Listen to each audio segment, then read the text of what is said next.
Bonsoir. Vous êtes tous prêts? À quoi? Frédéric, bon. Je vous propose que nous ouvrions cette séance consacrée à Jean-Pierre Vernant, à l'actualité de Jean-Pierre Vernant. Je remercie Frédéric Worms, Pierre Judet de Lacombe et Michel Volkovitch d'avoir accepté de participer à la rencontre de ce soir. Helléniste, philosophe, historien, résistant, homme engagé, Jean-Pierre Vernant était aussi pour ses étudiants ou ses amis une voix, une présence rayonnante mêlant l'autorité du savant à l'allure d'un sportif. Pour ceux qui ne l'ont pas connu, et aussi pour ceux qui auront plaisir à le retrouver, je vous propose d'écouter quelques minutes extrait d'un entretien qui date de 1993.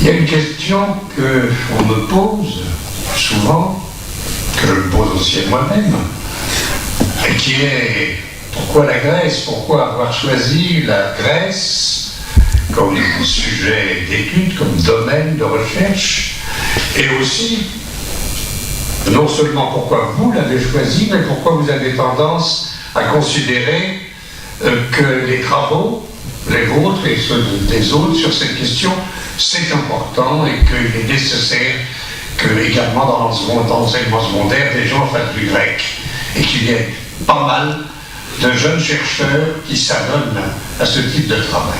Alors bien sûr, comme toujours, il y a à la fois des raisons de circonstances qui ne tiennent qu'au hasard ou à ce que je suis, et puis il y a des raisons plus profondes.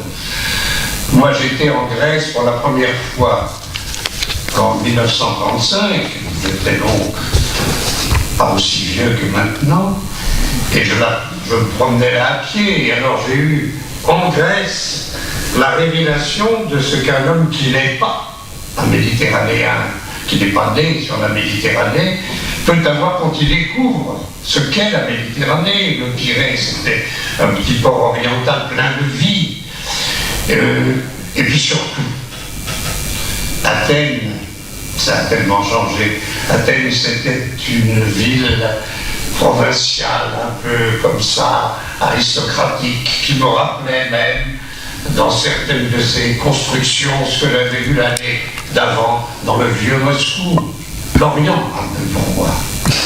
Et surtout, il y avait ces paysans qui, dans le Péloponnèse ou dans certaines îles, accueillaient les voyageurs très rares que nous étions à ce moment-là, avec une hospitalité qui, pour moi, était quelque chose de fondamental, c'est-à-dire que tout le village se réunissait quand nous arrivions sur la place et nous accueillait, et il fallait nous emmener dans leur maison et nous offrait leur lit, c'est-à-dire cette chose pour moi si importante, si évidente, que quand on accueille l'autre, quand on accueille l'étranger, il faut considérer comme eux le faisaient, que c'est l'étranger qui vous fait une grâce, que c'est l'étranger qui vous honore.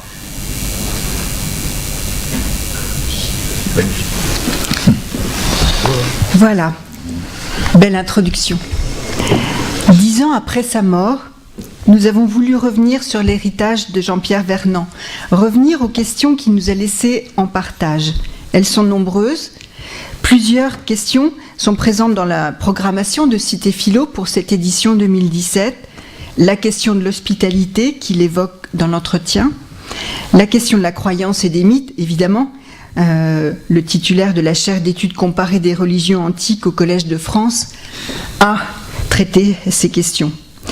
Après la mort de Jean-Pierre Vernant en 2007, Plusieurs hommages lui ont été rendus par le Collège de France, par l'École des hautes études en sciences sociales, par la Bibliothèque nationale de France.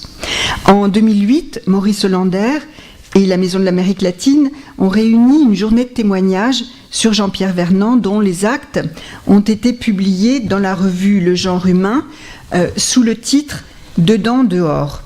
Y participaient les amis de Jean-Pierre Vernant, Charles Malamud, Vincent Payon, François Hartog, Laurent Douzou, Yves Bonnefoy. Jean Starobinski avait envoyé un texte. Ces textes, complétés par une bibliographie très complète, forment un bel hommage dont je vous recommande la lecture. Le propos d'aujourd'hui n'est pas le même. Il s'agit de poser la question de la postérité ou de l'actualité de Jean-Pierre Vernant. À l'école pratique des hautes études, au Collège de France, il a œuvré pour un renouveau de la lecture des textes grecs, en considérant qu'ils avaient toujours autant à nous apprendre et en les éclairant par le croisement de différentes disciplines. Cette approche transdisciplinaire a-t-elle fait école? Fait-elle encore école? Si oui, où et comment? Autre question, celle de la démocratie dont Frédéric Worms a longuement parlé cet après-midi. Vernant n'est évidemment pas le seul à avoir réfléchi à la conjonction entre l'espace démocratique grec, ou plutôt athénien, et l'apparition de la pensée rationnelle. Mais qu'en est-il aujourd'hui de l'espace démocratique, cet espace du dialogue entre égaux? Nous évoquerons ce soir ces questions dans l'esprit de Vernant. Nous convoquerons son actualité au sens proposé par Pierre Judet de Lacombe dans son livre sur Homère, que je vous recommande. À propos d'un jazzman, Budiguy, vous dites « Il ne vient pas répéter une tradition. Avec son style propre, il l'actualise au sens premier du mot. Il la rend présente et réelle. Il lui donne un maintenant, à la fois avec humour et distance et de manière totalement engagée. » En commençant par la situation de la Grèce aujourd'hui, vue au travers de la littérature grecque contemporaine, que présentera Michel Volkovitch, éditeur, traducteur. La maison d'édition s'appelle Le Miel des Anges, parce que étudier la Grèce antique, ses textes, ses mythes, c'est aussi être concerné par ce qu'est devenue la Grèce aujourd'hui. Je donnerai ensuite la parole à Pierre Judet de Lacombe sur la question de l'interprétation des textes au travers de la rencontre manquée entre Jean-Pierre Vernant et Jean Bollack, ce qui interroge aussi la postérité des études vernantiennes. Philologue, philosophe, directeur d'études à l'École des hautes études en sciences sociales, vous reviendrez sur ce qui n'est pas vraiment une querelle, mais témoigne de deux choix radicalement différents sur le statut du texte. Et nous conclurons avec la question de la démocratie, de son avenir, de ses maladies, pour reprendre le titre du livre de Frédéric Worms, philosophe, directeur adjoint de l'École normale supérieure, membre du Comité national d'éthique, en écho à Vernant, qui plaçait au centre de son interprétation de l'avènement de la région grecque la constitution d'un espace public de confrontation de la parole des citoyens. Traducteur, philologue, philosophe, des fils en réseau qui se rejoignent et se nouent autour de Jean-Pierre Vernant, qui se définissait lui-même comme un homme carrefour. Un peu la position d'Hermès. La position de Vernant dedans, dehors, à la croisée des disciplines, dit quelque chose de ses ambitions ou de ses convictions intellectuelles, quelque chose qui a peut-être été un facteur de liberté, mais aussi de relatif isolement. Michel Volkovitch, comme Jean-Pierre Vernant, vous habitez à Sèvres et vous avez enseigné dans le lycée qui porte son nom. Mais ce n'est pas une raison suffisante pour vous remercier de participer à notre rencontre. Vous avez traduit la plupart des textes de la littérature grecque d'aujourd'hui, témoignant de la vitalité créative d'un pays malmené par la crise et qui résiste au désespoir, malgré plus de 7 ans de plan social et économique. Cette littérature, roman, nouvelle, théâtre, poésie, bien sûr, nous sommes en Grèce, trace un paysage de la Grèce d'aujourd'hui que vous allez évoquer maintenant. Aimer les textes grecs, c'était pour Vernant aimait la Grèce vivante, aussi imparfaite soit-elle. Vernon n'était pas comme certains hellénistes du XVIIIe siècle qui étudiaient une Grèce mythique disparue et n'avaient jamais mis les pieds à Athènes, dans le Péloponnèse ou dans les îles. Vernon, lui, était un homme engagé dans son temps. Comme votre ami Jacques Lacarrière, il a montré qu'on peut aimer la Grèce ancienne sans être réactionnaire, c'est ma formulation, et qu'on ne peut séparer la Grèce ancienne de celle d'aujourd'hui, quitte à être bousculée par les questions que pose la situation actuelle. À toi, Michel. Merci, Véronique. On raconte que Heidegger partit un jour découvrir la Grèce, la vraie, et qu'il fut d'une humeur de chien pendant tout le voyage.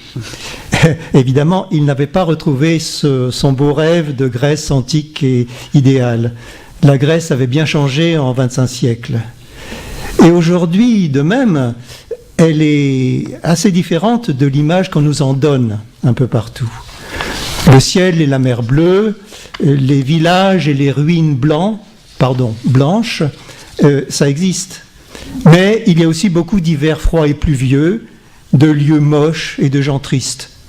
La Grèce, ça a toujours été, et ça continue, un pays sombre, un pays martyr, un pays tragique au sens moderne. Je suis chargé d'esquisser en 15 minutes, ce qui est une gageure, un portrait de la Grèce actuelle à travers ses écrivains.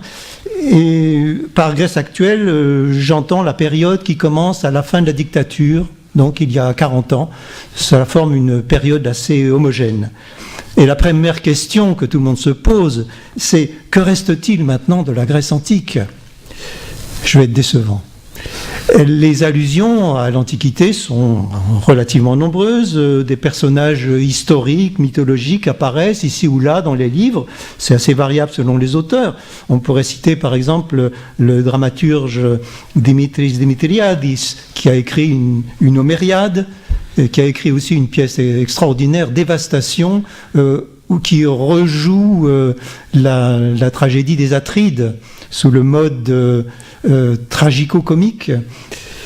Il y a Takis Theodoropoulos, dont un roman s'intitule « L'invention de la Vénus de Milo » et dont l'héroïne est la fameuse statue.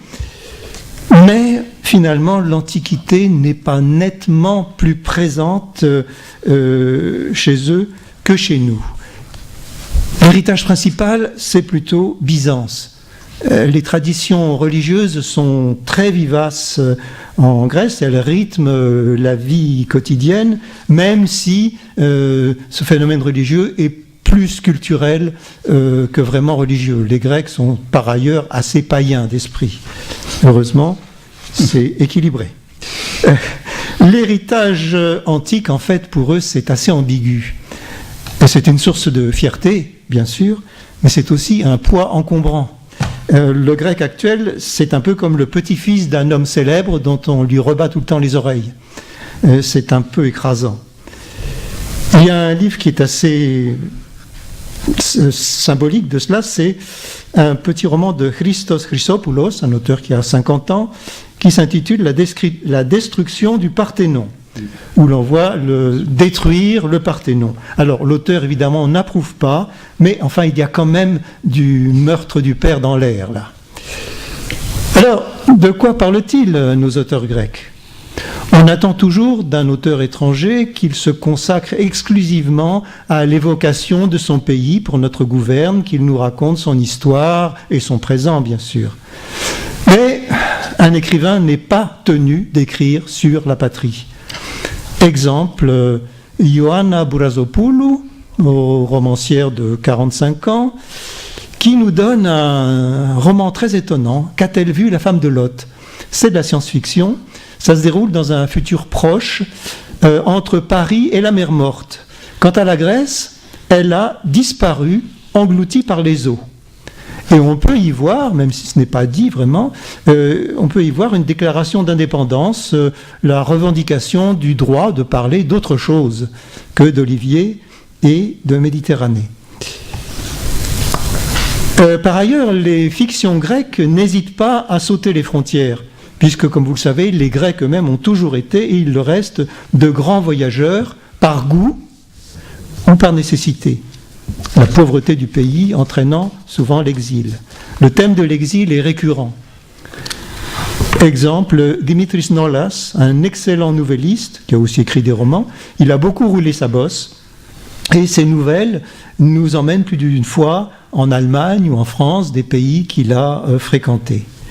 Mais même les sédentaires s'y mettent. Lula Anagnostaki, la dramaturge, récemment disparue, hélas, situe 2 de ses pièces au moins en Allemagne parmi des Grecs, des Gastarbeiter, donc exilés pour travailler en Allemagne.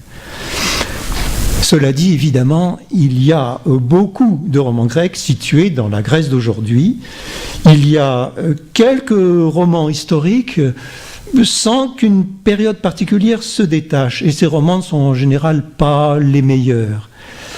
Il y a tout de même une époque privilégiée, c'est l'histoire récente avec la guerre, la Deuxième Guerre mondiale, qui a été suivie d'une guerre civile atroce qui a déchiré le pays. Et cette guerre civile revient hanter beaucoup de livres encore maintenant.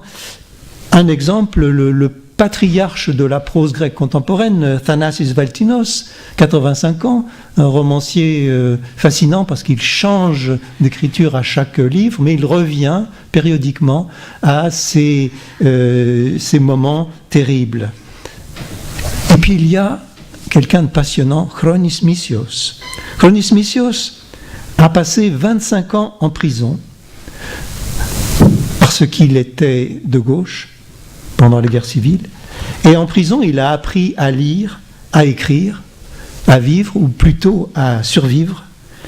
Et dans les années 80, il a bouleversé le pays avec un livre marquant, « Toi au moins, tu es mort avant », un grand livre où il raconte simplement son expérience de la prison. Et Missios illustre la tradition de l'écrivain grec autodidacte, puisque le père fondateur de la prose grecque moderne, au temps de l'indépendance, vers 1830, c'est le général Makrianis, qui était illettré et qui a appris à écrire pour rédiger ses mémoires. Et ses mémoires sont d'une beauté fabuleuse. Missios illustre également la présence de l'oralité dans cette production grecque. L'oralité, beaucoup d'écrivains, et même parmi les plus lettrés, écrivent au plus près de la parole. Et ça, c'est l'une des vertus de la langue grecque, c'est qu'elle est profondément orale et donc admirablement vivante. Évidemment, à côté de ces œuvres consacrées au passé, beaucoup de livres se construisent autour d'une confrontation entre ce passé récent, celui des années 50, et le présent. Et ça, c'est dû à l'histoire du pays. Il faut voir que dans les années 50, la Grèce était un pays pauvre, campagnard, et qu'elle est devenue tout de même un pays moderne. En 50 ans, elle a vieilli d'un siècle, d'où un choc spectaculaire. Et ça se retrouve, par exemple, dans les poèmes de Michalis Ganas, qui est l'une des voix majeures de la poésie grecque d'aujourd'hui. Ces poèmes qui sont un va-et-vient entre ses souvenirs d'enfance dans un village au fin fond de l'Épire, à côté de la frontière albanaise, et Athènes, sa vie à Athènes, où il est venu s'installer à l'âge de 20 ans. Parallèlement, Christophoros Liondakis, autre poète important, Christophoros Liondakis a grandi dans la campagne crétoise. Et l'un de ses recueils s'intitule, là aussi de façon marquante, Le Minotaure des ménages. Zira Nazatelli, la romancière sans doute la plus populaire aujourd'hui en Grèce, nous raconte, elle, son enfance en Macédoine, donc entre Thessalonique et la frontière bulgare, dans une petite ville, mais cette Grèce, elle aussi très campagnarde et transfigurée, elle devient magique, ensorcelante, un petit peu comme dans les romans des Sud-Américains d'il y a quelques années. Et tous trois, Ganas, Leondakis et Zatelli ont 70 ans à peu près. C'est la dernière génération à avoir vécu cette Grèce archaïque qui baignait encore dans des traditions séculaires. Et ce qui est remarquable, c'est que les jeunes aussi s'y mettent. Il y a encore aujourd'hui un nombre impressionnant de romans et de nouvelles se déroulant à la campagne, au village, comme disent les Grecs, parce qu'ils ont encore presque tous des racines dans telle ou telle région. Yannis Palavos, par exemple, qui a 30 ans, nous emmène régulièrement dans sa campagne natale, et les Grecs se sont passionnés récemment pour Dimosthenis Papamarkos, encore un jeune, 35 ans, qui a publié un recueil de nouvelles intitulé Giak. Giak, ça veut dire le sang en dialecte albanais. Et ce que raconte Papamarkos, c'est le retour de villageois dans leur village après la grande catastrophe de 1922 qui a vu le retour en Grèce continentale des réfugiés d'Asie mineure. 1 500 000 réfugiés qu'il a fallu absorber, accueillir dans un pays déjà très pauvre. Et donc cette catastrophe et ses suites sont un autre leitmotiv qui reviennent dans les livres d'aujourd'hui. Et il y a aussi des livres qui se concentrent plus nettement sur le présent grec. Et là, il y a deux noms que je me plais à mentionner, deux femmes, Ersi Sotiropoulos, avec 3 romans, Zigzag dans les orangers, Dompte et la bête et Eva. 3 romans qui nous introduisent au cœur d'Athènes, cette ville grouillante, affreuse par certains côtés, passionnante de l'autre. Athènes, ce beau monstre.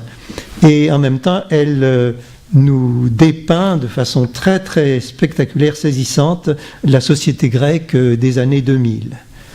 Il y a Ioanna Karistiani, dont le roman Costume dans la terre, par exemple, met en scène le retour d'un jeune Crétois qui a été envoyé aux États-Unis pour étudier, pour échapper à la vendetta qui déchirait 2 familles, et qui revient en Crète et qui se retrouve plongé dans la vendetta. Je vous rassure, ça va bien se terminer, mais donc le roman montre la fin d'une tradition assez détestable et le début de l'immigration albanaise, donc de phénomènes assez nouveaux.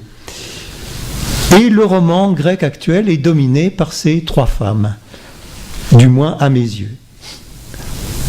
Et la crise alors ? Patience. La crise, je vais être encore décevant. La crise, dans la réalité, c'est pire encore que ce que nous lisons dans nos gazettes. C'est un drame. On est au bord du génocide, je ne vais pas m'attarder là-dessus, parce que j'y passerai des heures. Mais en tout cas, dans les livres, pour l'instant, il y a peu de choses. Et c'est normal. Pour digérer les événements, il faut du temps. Il faut une maturation. Par exemple, les grands livres sur mai 68 ont été écrits 20 ans après, par exemple. Il est symptomatique que Sotiropoulos, par exemple, au moment où la crise éclate, se met à écrire un roman qui se passe en 1900 à Paris, avec pour héros l'immense poète Kavafis. Donc la crise est présente surtout à travers des poèmes de circonstances. Il y a une exception, peut-être un texte de Chrysopoulos, encore lui, Une lampe entre les dents, qui décrit ses déambulations nocturnes dans l'Athènes de la crise. Et puis il y a Petros Markaris. Petros Markaris, auteur de polars, des polars extrêmement bien faits. Et la trilogie de la crise, qui comporte 4 livres, nous décrit cette crise de l'intérieur avec une extrême lucidité. Il démontre les mécanismes, y compris économiques, avec une extrême pédagogie, avec lucidité et aussi beaucoup d'humanité, puisque nous vivons aux côtés de la famille du commissaire, et c'est une famille grecque moyenne, plus vraie que nature et très attachante. Donc, maintenant parlons des influences subi par ces auteurs. Ces auteurs, je les trouve très enracinés, plus que les nôtres, dans la tradition. Il y a par exemple un recueil de Michalis Ganas qui s'intitule Ballade et qui est un dialogue avec les merveilleux chants populaires qui ont bercé la Grèce du Xe au XIXe siècle. Il y a chez la plupart des auteurs, néanmoins, une grande ouverture à l'étranger. Dans les petits pays, on traduit toujours beaucoup. Et la France a longtemps été une référence pour ces auteurs. Ça a complètement basculé il y a 30-20 ans, et maintenant, les auteurs étrangers que lisent les Grecs sont surtout anglophones. On ne peut pas ne pas parler de la poésie. La poésie qui est la langue maternelle des Grecs, ils ont ça dans le sang. Il y a des poètes là-bas par milliers. Et ce qu'ils prouvent, c'est que lorsqu'André Velter, directeur de la collection Poésie Gallimard, a décidé de lancer une série d'anthologies par pays, il a commencé par la Grèce.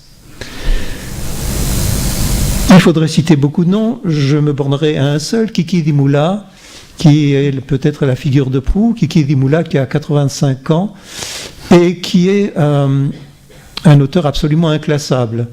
La grécité, là, c'est pas du tout le genre Ritsos, c'est indescriptible. Donc je ne la décrirai pas. Pour les romans, je citerai en passant, parce que je vois la trotteuse qui tourne, je citerai le Menis Koumandareas, merveilleux romancier. Je dirais que les nouvelles me paraissent en Grèce beaucoup plus développés, beaucoup plus riches que dans d'autres pays. La nouvelle, c'est la bonne distance. Ils sont spontanés, ils sont passionnés et ils excellent dans le texte plutôt court, même s'il y a de très beaux romans. Et là, je veux citer absolument un nom important, celui de Christos Ikonomou, qui lui a 45 ans et qui vient de nous donner 2 recueils de nouvelles. Ça va aller, tu vas voir, et le salut viendra de la mer. Ça va aller, tu vas voir. Donc, nous sommes au Pirée, dans les années 2000, avec les pauvres, les paumés, les humbles. Et il porte sur eux un regard plein d'humanité. Et il a une écriture d'une force admirable, qui est à la fois très moderne et traversée par un souffle biblique. On est vraiment du côté de l'Apocalypse. Donc un texte qu'on a présenté comme un livre sur la crise, mais qui dépasse de très loin cette réduction-là.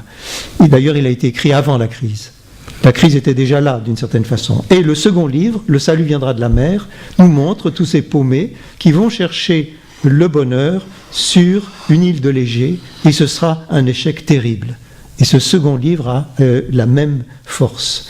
Il faudrait parler du théâtre avec des auteurs très provocants, pas simplement Dimitriadis, mais aussi le jeune Yannis Mavrotsakis. Et je dirais simplement, pour terminer, que la crise, elle n'est pas dans la production littéraire et artistique. Il y a en Grèce actuellement un bouillonnement. Ils se battent avec l'énergie du désespoir. Écrire ou représenter des pièces, c'est une façon d'exister, de survivre. La réception de tous ces livres qui, à mon sens, sont passionnants, elle est décevante. Seul Markaris se vend bien. Très bien même. Les autres, eh bien, on est un petit peu dans la pénombre pour l'instant. Et voilà pourquoi je me dois d'aller prêcher un peu partout la bonne parole. Je vous remercie.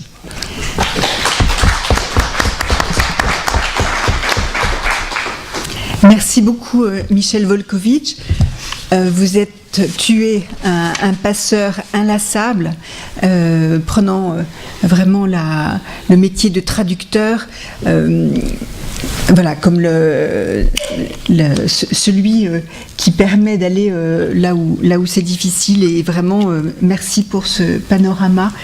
Et ce mot de passeur, on pourrait sans doute aussi d'une autre manière l'appliquer à la philologie, parce que vous dites, Pierre Judet de Lacombe, que ce qui vous intéresse dans l'interprétation des textes, c'est la question de la lecture des textes, de la capacité à entrer dans ce qui fait qu'un texte dit des choses, mais dans sa manière de fabriquer du sens.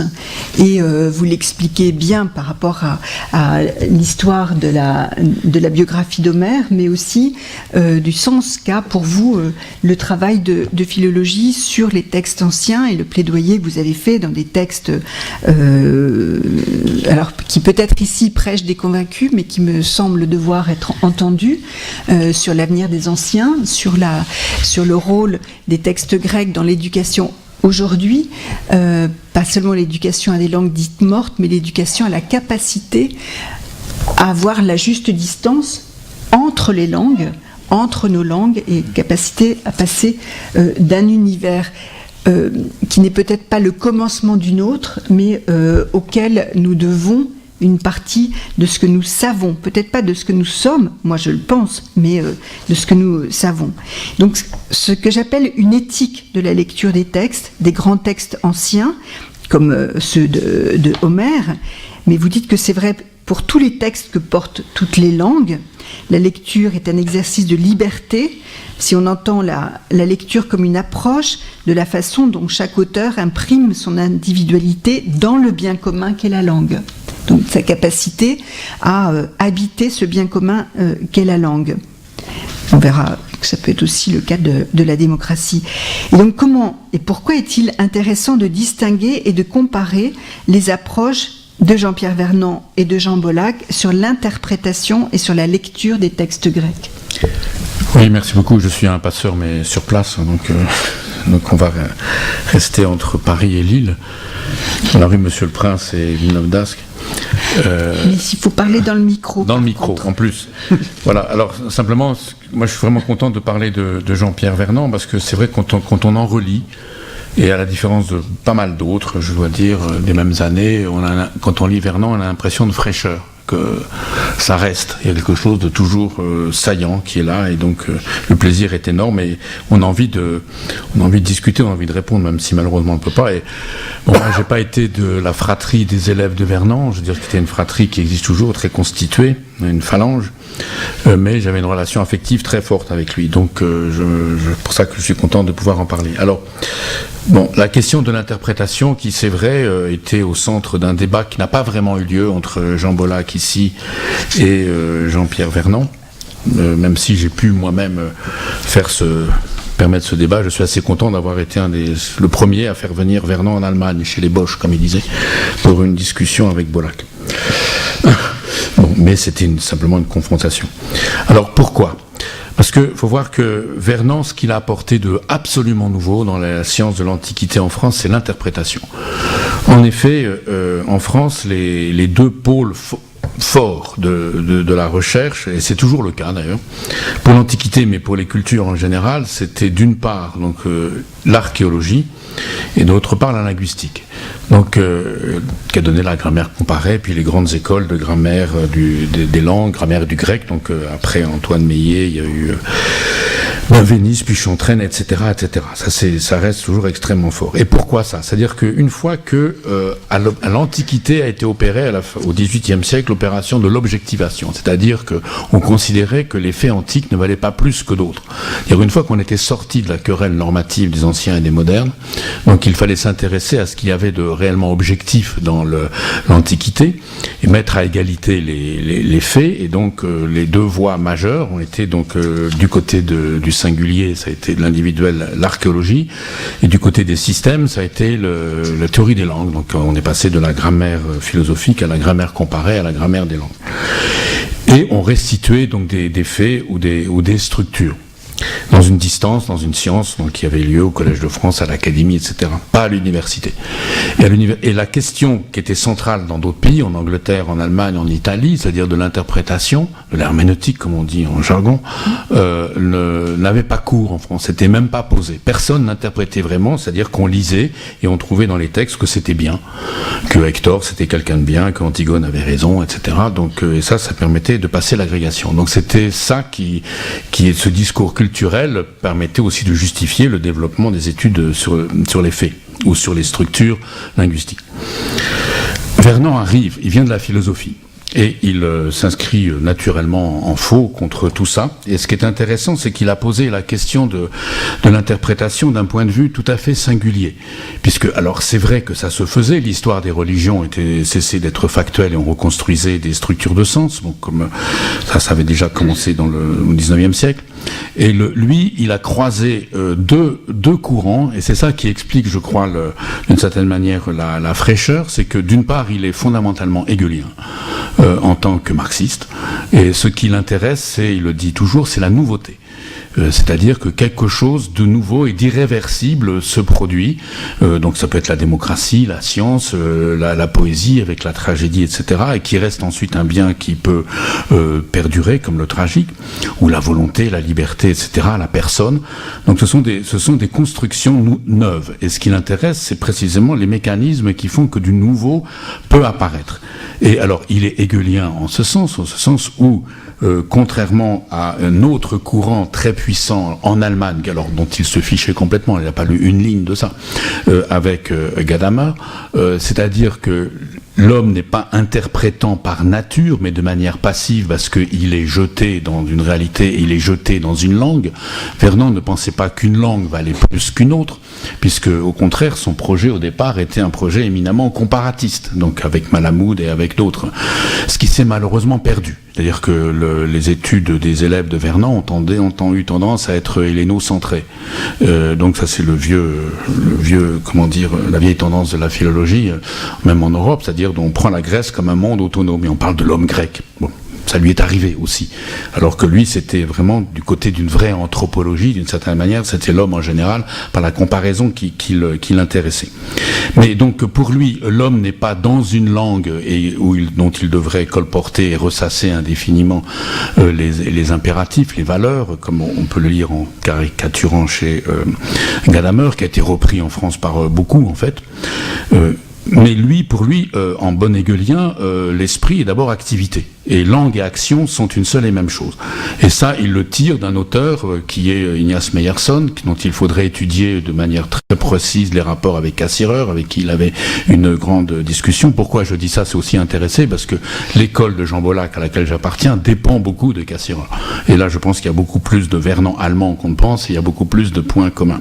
Et pour Meyerson, comme vous savez, le terme clé, c'est œuvre. Œuvre, c'est pas un poème, c'est que toute création historique, toute production est une œuvre qui vaut en tant qu'elle est nouvelle comme condensation de forces spirituelles, matérielles, dont il s'agit de décrire. Donc ça, c'est vraiment l'hypothèse de Vernon, c'est la nouveauté. En ce sens, il est vraiment, véritablement historien. Et non pas historien des faits, mais historien des ruptures.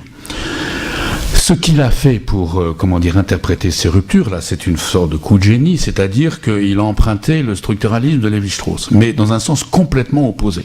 C'est-à-dire qu'autant chez Lévi-Strauss, on a une logique, donc Lévi-Strauss, ça vient des idéologues, etc., c'est vraiment franco-français, quoi. C'est-à-dire, c'est une grammaire de l'esprit qu'il s'agit de reconstruire, et malheureusement, on déconsidère maintenant Lévi-Strauss énormément au nom, parce qu'on veut faire de la micro-anthropologie, anthropologie des pratiques, au lieu de réfléchir sur les grandes structures qui permettent qu'il y ait du sens. Donc là, il y a une perte, je trouve, que certains anthropologues regrettent. Et Vernon, il a repris ces schémas, mais alors ce qui est un paradoxe, pour interpréter des singularités. Ce qu'on ne fait évidemment pas Lévi-Strauss, qui fait une science générale. Alors il y était poussé par les faits, c'est-à-dire qu'en Grèce, par exemple, si on prend le mythe des races d'Hésiode, qui était le grand texte dont signalait la nouvelle méthode, c'est un unicum. On n'en a qu'un. Alors que quand Lévi-Strauss travaille sur un mythe, il travaille sur des variantes, et il fait la logique des variantes, et en faisant la logique des variantes d'un même mythe, à travers donc les milliers de versions qu'il a pu récolter, il le fait, et donc il dessine une équation de base qui permet ensuite de traduire le mythe dans un autre mythe. Ça, c'est totalement étranger à Vernon, qui pouvait dire « je ne fais pas de grammaire, mais donc je m'occupe de phénomènes historiques », sauf que, et c'est là la tension féconde chez Vernon, entre cet hegelianisme, on peut dire, donc de la nouveauté, où il parle comme ça de la démocratie comme une étape nécessaire de l'esprit ou de la société, et par ailleurs ces analyses structurales, où il va montrer que les forces dialectiques qui sont en puissance peuvent, au lieu d'être dans un rapport de contradiction logique, comme en Bonnet et Hegel, deviennent des forces qui sont en rapport d'ambiguïté. C'est toute sa lecture de la tragédie. Et donc une lecture, on peut dire, structurale, et là... Bon. Et alors, c'est de l'interprétation qui était totalement, je veux dire, atypique en France, même si on y retrouve des traditions françaises. Face à cela, il y avait une autre lecture, donc une autre herméneutique, qui n'est pas l'herméneutique philosophique de Gadamer, mais une herméneutique qui est en fait homonyme, simplement, qui veut dire l'interprétation de type méthodique, scientifique, pratiquée par Jean Bollack à Lille et à Paris, dans la lignée de Schleiermacher et dans la lignée de Peter Zandi. Les deux ne se sont pas rencontrés, les deux sont pourtant très proches. Il s'agit à chaque fois d'une science de la singularité. Sauf que chez Vernon, c'est la singularité qui est la nouveauté dans une société dynamique comme la société grecque. Chez Bollack, c'était la singularité de l'œuvre. Les deux se rejoignent et ne se rejoignent pas. Alors je voudrais pour ça lire un texte, non pas complètement, de Vernon, qui m'a surpris quand je suis tombé dessus cet été, parce que je travaille sur l'Iliade. Et c'est une introduction donc, qu'il a écrite pour le livre qu'il faut lire de James Redfield, donc un livre de 75, traduit en français en 84, La tragédie d'Hector, nature et culture dans l'Iliade. Rien qu'avec le titre, nature, culture, on voit ça, il y a du Lévi-Strauss à plein, quoi, même si c'est pas très Lévi-Straussien. Et Vernon fait une introduction à ça, alors qu'il n'a pas beaucoup travaillé sur Homère. Pourquoi ? Parce qu'Homère, c'est l'auteur le plus compliqué de la Grèce antique qu'on puisse imaginer, et lui, il avait besoin plutôt de témoins plus directs comme Hésiode, quand Hésiode parle des cultes, etc. Il y a des pages ou des paragraphes que Bollack aurait pu écrire, ou que, bon, moi, qu'un Bollackien, sinon un philologue, pourrait reprendre, et d'autres pas. Et ce qui est intéressant, ce serait de voir le point de divergence, et ensuite de voir justement quelle actualité cela a. Son introduction à l'Iliade, au livre de Redfield. Voilà. Et d'abord, dit Vernon, comment pénétrer dans une œuvre à tant d'égards aussi exotique que l'Iliade. Comment la comprendre sans anachronisme en la situant à distance de nous dans son éclairage culturel propre. Bon, ça c'est le geste de tout interprète normal, etc., qui donne maintenant des idéologies que je trouve abusives de l'altérité, comme si la Grèce antique était autre.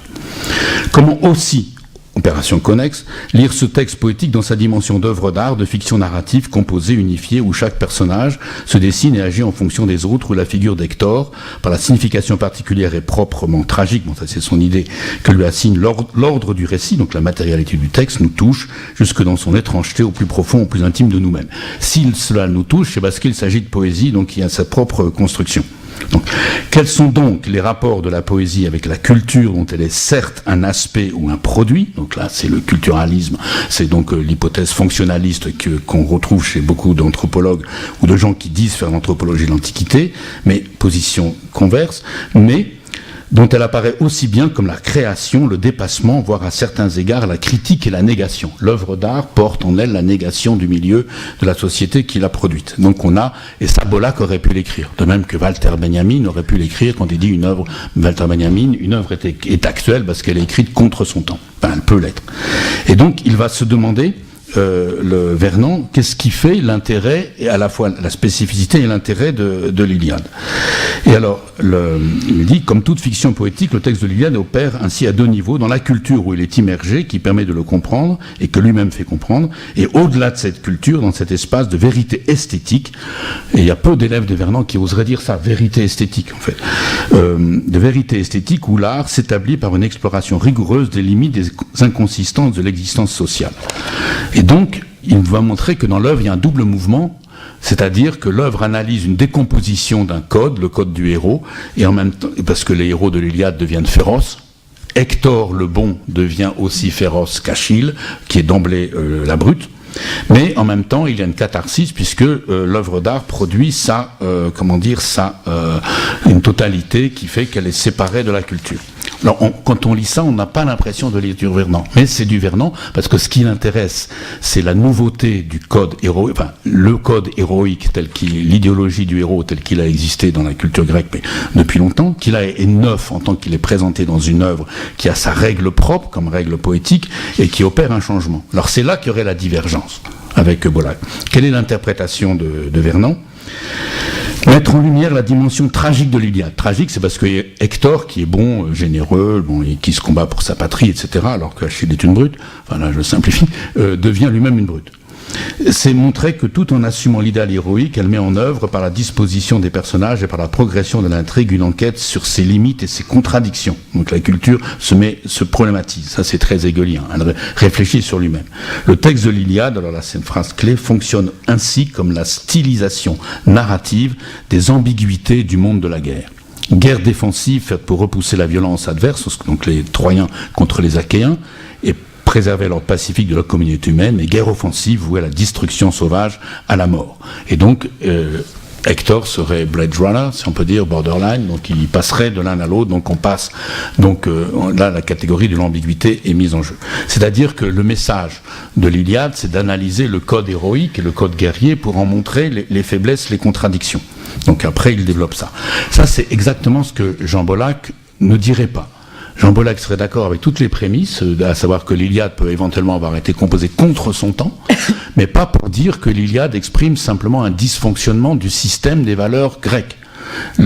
Jean Bollack s'interrogerait sur ce que, des gens comme Philippe Rousseau qui travaillent sur l'Iliade beaucoup, et moi, nous interrogeons sur quelle puissance du langage est mobilisée pour qu'à travers ces fonctionnements et ces dysfonctionnements des codes, quelque chose comme une unité, c'est-à-dire l'expérience d'un poème comme un segment de temps unifié, est possible. Et c'est là que je vois véritablement donc à la fois une divergence et en même temps une convergence. C'est-à-dire que dans les deux cas, et ce serait l'actualité de Vernant, et bon, là je vais finir, c'est ça ? Oui. On y reviendra après, mais bon, oui. D'accord. Bon, pour finir, oui. C'est que effectivement, l'entreprise de Vernant vaut encore, et elle est développée par des gens comme Cléo Carastro à l'HESS, qui ont repris le bâton du comparatisme, qui ont repris cette idée qu'il s'agit d'universalité, de la production symbolique que permet le langage, comment des nouveautés sont possibles, mais de manière dont on puisse rendre compte d'un point de vue, disons, comparatif, c'est-à-dire universel. Alors que du côté des philologues, les philologues qui ne reconstruisent pas ces structures de sens universel, ces conditions de sens universel, s'intéressent aux productions singulières. Ce que ne fait pas Vernant, parce qu'on ne peut pas dire que Vernant, même quand il lit une tragédie, il lise tous les vers d'une tragédie. Il prend dans une tragédie ce qui lui permet de construire un modèle, donc de systématiser. Le philologue, lui, s'intéresse au contraire à l'action, au langage comme action, comme fait Vernant, mais d'un tout autre point de vue, de manière à produire un objet qui soit à la fois singulier et qui puisse prétendre à une valeur générale. Donc le point de vue n'est pas le même, c'est-à-dire qu'on a d'un côté des gens qui construisent les conditions générales de production de sens, et de l'autre des philologues qui travaillent sur les effets de sens produits par ces mêmes conditions dans des œuvres singulières. Et là, je trouve qu'il y a un débat à avoir, parce que c'est un débat toujours ouvert, et une position ne cessera jamais de renvoyer à l'autre et donc d'enrichir l'autre. Voilà. Merci beaucoup. Je pense que ce texte, il est de 75 ? Non, 84. Ah, il a été traduit en 84, mais il est... Ah oui, le texte de Redfield est de 75, le texte de Vernant est de 84. Ah d'accord, donc après... il n'est pas dans les œuvres de Vernant. Après sa nomination au Collège de France, parce qu'on retrouve... moi j'avais relevé dans sa leçon inaugurale le nombre de fois où il parle d'écart significatif, de décalage, de variantes, de variations, de sens différentiels, et c'est tout à fait ce qui, effectivement, le préoccupait et dont il parle. Et... en tout cas, je pense que c'est important de redire que ces questions sont ouvertes, ces deux voies qui se croisent, qui sont différentes et qui se croisent sont ouvertes, et qu'elles méritent une postérité, enfin, elles méritent une actualité. Alors, Frédéric Worms, vous êtes philosophe. Vos travaux portent plus sur Bergson que sur la Grèce ancienne. Vous m'avez dit, moi je travaille sur la démocratie, mais pas à partir du modèle grec, encore que je me demande si on peut le faire sans avoir quelque part, vous avez parlé cet après-midi d'anthropologie et de mythologie, et donc une certaine relation avec un récit, je dis pas un récit fondateur, mais un récit un peu mythique. Et en tout cas, je vous remercie beaucoup d'avoir accepté de prolonger votre journée à Lille et de participer à notre rencontre. Car vous travaillez sur la question de la démocratie, ou plutôt sur les pathologies ou les maladies chroniques de la démocratie. Vous montrez que la forme du gouvernement démocratique porte en elle-même, par essence, ses propres fragilités, ses propres contradictions, comme si la vie démocratique était un corps à soigner et à fortifier. Et à partir de là, je crois qu'on peut se demander si notre amour de la démocratie, malgré ces maladies, ou en déplorant ces maladies chroniques, ou en s'effrayant de leur virulence, il n'y a pas quelque chose du rêve grec d'un espace de dialogue entre égaux. Et on peut se demander si ce rêve grec est un idéal, ou ou si c'est une illusion.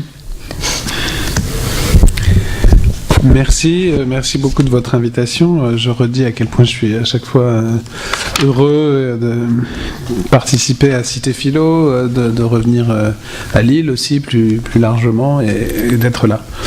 Et en même temps, je voudrais aggraver mon incompétence parce que je suis incompétent sur la Grèce antique, encore plus incompétent sur Jean-Pierre Vernant, mais je vais quand même tâcher de repartir de Vernant en d'ailleurs rejoignant, et ça me rassure beaucoup, des choses que vient de dire Pierre, et pour rejoindre à la fois la Grèce antique et la question de la démocratie aujourd'hui. Mais je vais être très rapide, mais sur des questions qui néanmoins m'importent en effet beaucoup. Donc mélange d'incompétence et quand même disons d'implication ou d'engagement. D'une manière un peu différente que celle que vient de faire Pierre, je voudrais commencer par situer Jean-Pierre Vernant dans une histoire d'un problème et une histoire de la philosophie en France au XXe siècle. Au fond, ce dont s'est toujours réclamé Jean-Pierre Vernant dans la filiation d'Ignace Meyerson, en effet, c'est de ce qu'ils appelaient l'un et l'autre la psychologie historique. Et cette psychologie historique est en effet nécessairement, implicitement comparative entre son objet daté et celui qui parle, entre l'objet dont on parle et celui qui en parle. Mais dans la perspective d'Ignace Meyerson, dont il faut en effet rappeler l'importance majeure, il s'agit avant tout d'une reconstruction systématique à partir des textes et des œuvres de la constitution des grandes catégories de l'homme, des grandes catégories psychologiques dans un corpus et à une époque donnée. Donc il s'agit d'une démarche scientifique à partir des œuvres et des textes de reconstitution en effet toutes les grandes catégories psychologiques en un sens très large. En fait, l'ensemble des catégories humaines étant considérées comme psychologiques, il n'y a pas un domaine étroit du psychologique. Il y a les grandes catégories psychologiques, la personne, la mort, le temps, mais il y a aussi, y compris la démocratie. Au fond, toutes les catégories relèvent d'une psychologie historique envisagée comme démarche générale, avec cette vocation d'abord scientifique et cette comparaison implicite avec le présent. Et ce que je voudrais montrer dans un instant, c'est comment Vernant, à plusieurs occasions, et notamment sur la démocratie, a été conduit presque malgré lui à cette confrontation avec le présent. Et j'en citerai deux exemples, et je me permettrai même, alors comble de l'audace, je me permettrai de contester ou de lui poser une question rétrospective sur, en fait, une comparaison qu'il fait entre la psychologie historique de la démocratie grecque et la nôtre aujourd'hui, où je pense qu'en fait la comparaison qu'il fait va encore plus loin que ce qu'il en dit, mais sur un point absolument central. Donc je me permettrai cette question. Mais d'abord, d'un mot, et pour pas compléter, mais apporter une petite pierre complémentaire à ce que vient de dire Pierre, je pense qu'en effet, il faut réhabiliter ce grand courant de la psychologie historique qui a inscrit d'abord Ignace Meyerson dans une histoire du rapport entre psychologie et philosophie. Frédéric Fruteau de Laclos a montré dans un livre important, La psychologie des philosophes, comment c'est un courant méconnu de la philosophie française du XXe siècle. Il faisait d'ailleurs son livre La psychologie des philosophes se termine avec Vernant, en fait, commence avec Bergson et va jusqu'à Vernant. C'est un livre tout à fait passionnant que je vous recommande, et d'ailleurs ça me permet de me légitimer un peu, parce qu'il va de Bergson à Vernant, sur le plan de rapport entre la psychologie et la philosophie et cette dimension historique apportée par Meyerson. Évidemment, au moment où Vernant écrit, le domaine de la psychologie historique est confronté à la méthode structuraliste, et il y a une tension très forte, et là aussi je me retrouve dans ce que vient de dire Pierre, et la question, dans les deux cas, le point commun, c'est de montrer que dans l'ensemble des textes d'une culture, y compris ses mythes, y compris ses objets, y compris ses croyances, puisque c'est le thème de Cité Philo cette année, il y a de la pensée. Il y a une constitution systématique d'un univers de sens humain qui, avec une distance, une singularité qu'il faut restituer de manière comparative. Et ça, c'est le point commun très fort qui fait qu'entre les textes sur le mythe de Vernant et les textes sur le mythe de Lévi-Strauss, il y a une démarche commune qui est de mythe et pensée, on pourrait dire. C'est quand même le sens profond des choses, qui se décline ensuite. Et moi, je vais citer des extraits de Mythe et politique 2, donc entre Mythe et politique 2, la traversée des frontières. Bon. Donc il y a cette démarche. Alors évidemment, comme Pierre l'a rappelé il y a un instant, c'est pas la même démarche de recherche du sens. D'un côté, on est dans une méthode structuraliste par système de différence empruntée à la linguistique, c'est Lévi-Strauss. D'un autre côté, on est dans une méthode de reconstitution interprétative d'un monde de sens. Et c'est là qu'on est proche de Cassirer, d'un monde qui fait sens pour l'acteur de manière nécessairement historique. C'est-à-dire le monde du grec ancien n'est pas le même que celui du grec moderne, et le paysan que Vernant décrit, et ça rejoint un texte un peu impressionnant, Vernant est comme ces grands auteurs, théoriciens au fond, philosophes dans l'âme, je dirais, qui fait que on a l'impression qu'il improvisait là dans ce petit propos. C'est exactement la même description qu'il fait de Sauvage en Grèce dans plusieurs textes, et de même sur la démocratie. Dans le seul recueil qui est là, il y a 3 textes sur la démocratie, c'est exactement les mêmes mots. Ce qui fait qu'en fait, il y a une variation sur quelques thèses très très importantes. Donc, entre le grec d'aujourd'hui, celui dont on a entendu parler, les écrivains grecs d'aujourd'hui, et les grecs anciens, il y a certainement quelques éléments de continuité, mais il y a surtout, comme Pierre l'a dit, c'est une histoire des ruptures, sauf que chez Lévi-Strauss, on est dans des ruptures, disons, j'allais presque dire syntactiques, systématiques, et chez Vernant, c'est à la fois mental et historique. Hein, donc il y a un enjeu très, très compliqué à comparer avec l'histoire des mentalités de Lucien Febvre d'un côté, au moment de Meyerson, avec le structuralisme au moment de Lévi-Strauss. Mais il y a ce fil. Bon.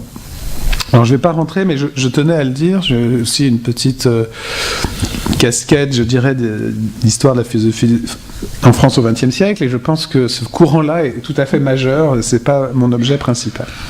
Mon objet principal, c'est plutôt d'évoquer deux exemples, dont un est très connu et n'est pas la démocratie, et dont l'autre est la démocratie, de moments où Vernant, dans ce livre, La traversée des frontières entre mythe et politique 2, il y a d'autres exemples ailleurs, a été conduit, je dirais malgré lui, à cette confrontation avec lui-même. Comme si, au fond, l'historien est toujours ramené, c'est la question qui avait été posée par Aron aussi en 1938, à sa situation historique à lui. Et dans le cas de Vernant, avec cette rigueur héritée d'Ignace Meyerson, c'était quand même un peu malgré lui, en affichant certaines réticences à faire ce geste. Alors il y a un cas qui est très connu, qui est le cas de la mort héroïque, qui a donné lieu à beaucoup de textes ensuite de Vernant, où il rappelle comment François Hartog lui a demandé « Enfin, tu travailles sur la belle mort, la mort héroïque, est-ce que cela a à voir avec ton expérience de la résistance ?» Et là, Vernant raconte comment il n'y avait jamais pensé, mais en fait oui. C'est-à-dire qu'on pose quand même sa question, même quand on est historien des mentalités, ou pour résumer, c'est pas du tout le concept de mentalité, mais disons historien des catégories psychologiques des êtres humains, on vient de quelque part. Je vous cite ce passage qui est très très beau, page 19. Hein. François Hartog m'a demandé naguère si, quand j'écrivais sur la belle mort, je n'avais pas par derrière la tête mon expérience dans la résistance. J'ai dû marquer un temps d'arrêt, puis je me suis aperçu qu'il avait raison. Simplement, je ne le savais pas. Il faut envisager la complexité et l'ambiguïté des rapports entre un travail de recherche scientifique qui a son domaine, ses règles, ses lectures imposées, vous voyez, c'est un savant, et une expérience personnelle de vie. Quand on est plongé dans le travail, on pense qu'il y a d'un côté soi-même le sujet et en face les textes. Ce qu'on oublie, et cette phrase me paraît très belle et très importante, ce qu'on oublie, c'est que ce que j'appelle soi-même n'est pas n'importe quoi. Autrement dit, on est soi-même, on a affaire, comme Foucault disait, et d'ailleurs j'aurais dû parler de Foucault parce que je pense que la démarche de Foucault, quand il est revenu au grec, c'est aussi défini comparativement et critiquement peut-être, mais en tout cas en lien avec celle de Vernant. Et on doit faire, comme disait Foucault, une ontologie critique de soi-même, et bien là on peut faire une psychologie historique de soi-même. Hein. Ce qu'on oublie, c'est que ce que j'appelle soi-même n'est pas n'importe quoi. C'est-à-dire, un grec du 5e siècle avant Jésus-Christ, ça n'est pas n'importe quoi. Un français de l'époque de la résistance, ça n'est pas n'importe quoi. On a tous une épaisseur historique, donc il faut faire ce contraste. Alors ce qui est très frappant, c'est que donc sur le thème de la mort héroïque, Vernant reconnaît qu'en effet, entre le thème de la mort héroïque dans l'Iliade et le thème de la mort héroïque qui habite soldats ou, comment il faut dire, les héros de la résistance, il y a un lien et une différence. Alors je ne vais pas le décrire ici, c'est des textes magnifiques, très très important à mon avis pour beaucoup de raisons, sur la question du héros pendant la guerre. Ce qui est très important, c'est de noter qu'il y a des points communs et des différences. Vernant est un différentialiste historiquement, c'est des ruptures, hein, il y a des ruptures, il ne s'agit pas de dire qu'il y a la même conception, mais néanmoins, il y a une question commune du héros, de l'intensité de la vie qui donne sens à la vie plus fortement que, disons, une vie qui ne passerait pas par cette expérience radicale du sens et du risque, du danger, de la mort et de la vertu et de la justice. Enfin, il y aurait beaucoup de choses à dire, et l'Iliade, en effet, comme pour beaucoup... Vernant fait partie des quelques auteurs qui ont pensé la guerre du XXe siècle à travers l'Iliade, et réciproquement, et bon, on pourrait en citer d'autres, dont Simone Weil, mais voilà, donc c'est un contemporain, là aussi, radical en ce sens. Alors moi, ce qui m'intéresse, c'est ce que vous m'aviez demandé, c'est la question de la démographie. Et là, dans ce livre que je prends comme échantillon significatif, il y a 3 passages où il compare la démocratie antique et la démocratie moderne. Et là aussi, pour marquer un point commun et différence. Et là où il voit la plus grande différence, moi j'aurais tendance à voir un point commun. Alors je vais citer un texte magnifique qu'il cite lui-même dans chacun des 3 textes, en expliquant comment pour lui c'est le geste par lequel l'aristocratie et la monarchie grecque sont vraiment devenues démocratiques. Enfin, voilà, un geste, en tout cas c'est le geste qu'il prend de manière répétée comme exemple, le geste du tyran Polycrate en 522 à Samos. 522 avant Jésus-Christ. Et donc pour lui c'est un geste qui montre le cœur de la démocratie grecque, et en même temps pourquoi la démocratie grecque n'est pas la nôtre, aussi pourquoi elle reste en partie aristocratique. Je vous cite ce texte absolument magnifique d'un tyran qui renonce au pouvoir, le Kratos, qui pour de Vernant, dans plusieurs textes là aussi, est la violence absolue. Et pour lui, le propre de la démocratie grecque, c'est pas d'être la cratie du peuple, c'est d'être un régime où justement on renonce à la cratie, qui pour lui est la violence absolue. Le propre de la démocratie, c'est de renoncer au pouvoir. C'est pas de passer. Voilà. Donc de la démocratie grecque. Hein. Je citerai aussi ce passage-là dans un instant. Je cite ce texte magnifique de Hérodote, hein, racontant ce qu'a fait Polycrate au moment de mourir, avant de mourir. Non, pardon, c'est le successeur de Polycrate, Maiandrios, qui hérite du pouvoir de Polycrate et qui fait un geste majeur envers ses concitoyens. Donc je cite Vernant qui cite ensuite Hérodote. En 522, à Samos, le pouvoir, Kratos, était aux mains de Maiandrios. Le tyran Polycrate, avant de mourir, le lui avait transmis. Que dit-il à ses concitoyens ? C'est à moi, vous le savez, qu'ont été confiés le sceptre et toute la puissance de Polycrate. L'occasion s'offre pour moi aujourd'hui de régner sur vous. Mais j'éviterai de faire moi-même ce que je reproche à autrui. Car Polycrate n'avait pas mon assentiment quand il régnait en maître sur des hommes qui étaient semblables à lui. Alors, je ne vais pas vous infliger ma lecture du grec, mais il cite le grec. Despotson, homoion, euto. Bon. Mettant le pouvoir au centre, je proclame pour vous l'isonomie et je vous octroie la liberté. On dit, il renonce à la domination et il met le pouvoir au cœur de l'agora et à la disposition de tous les citoyens. Et ce faisant, que fait-il selon Vernant ? Dans un autre texte, Vernant commande toujours ce même passage, il renonce non seulement à l'appropriation du pouvoir pour le donner à tous, mais en fait il renonce au pouvoir comme tel. Non seulement il ne le donne pas à tous, c'est-à-dire au peuple comme sujet du pouvoir, il ne le donne à personne. Il le met au milieu et il le neutralise. Je cite ce texte très important à mon avis. Donc un autre passage de Vernant, cette fois-ci. Revenons aux politiques où, à mon avis, un point fondamental réside dans la notion de pouvoir. Qu'est-ce pour les Grecs que le pouvoir et quel mot l'exprime-t-il ? Quant au terme de la lutte qui oppose les dieux olympiens aux titans, Zeus est proclamé souverain et maître de l'univers. Il est encadré à tout jamais par 2 personnages en qui s'exprime la nature de son pouvoir, Kratos et Biais, domination et violence brutale. Lorsqu'on a une telle idée, si si peu mystique, si réaliste de la souveraineté, on sera porté, comme le furent les Grecs, non pas à justifier le pouvoir exceptionnel d'un individu sur tous les autres, ni à en assurer le fondement, mais au contraire à disqualifier ce type de pouvoir, à mettre à la base de la vie sociale, de l'existence d'une communauté, la neutralisation du pouvoir. L'invention du politique va de pair avec le dépôt du pouvoir au centre pour qu'il n'appartienne à personne et que, devenu commun, il ne puisse plus signifier la domination de quiconque sur aucun des membres de la communauté.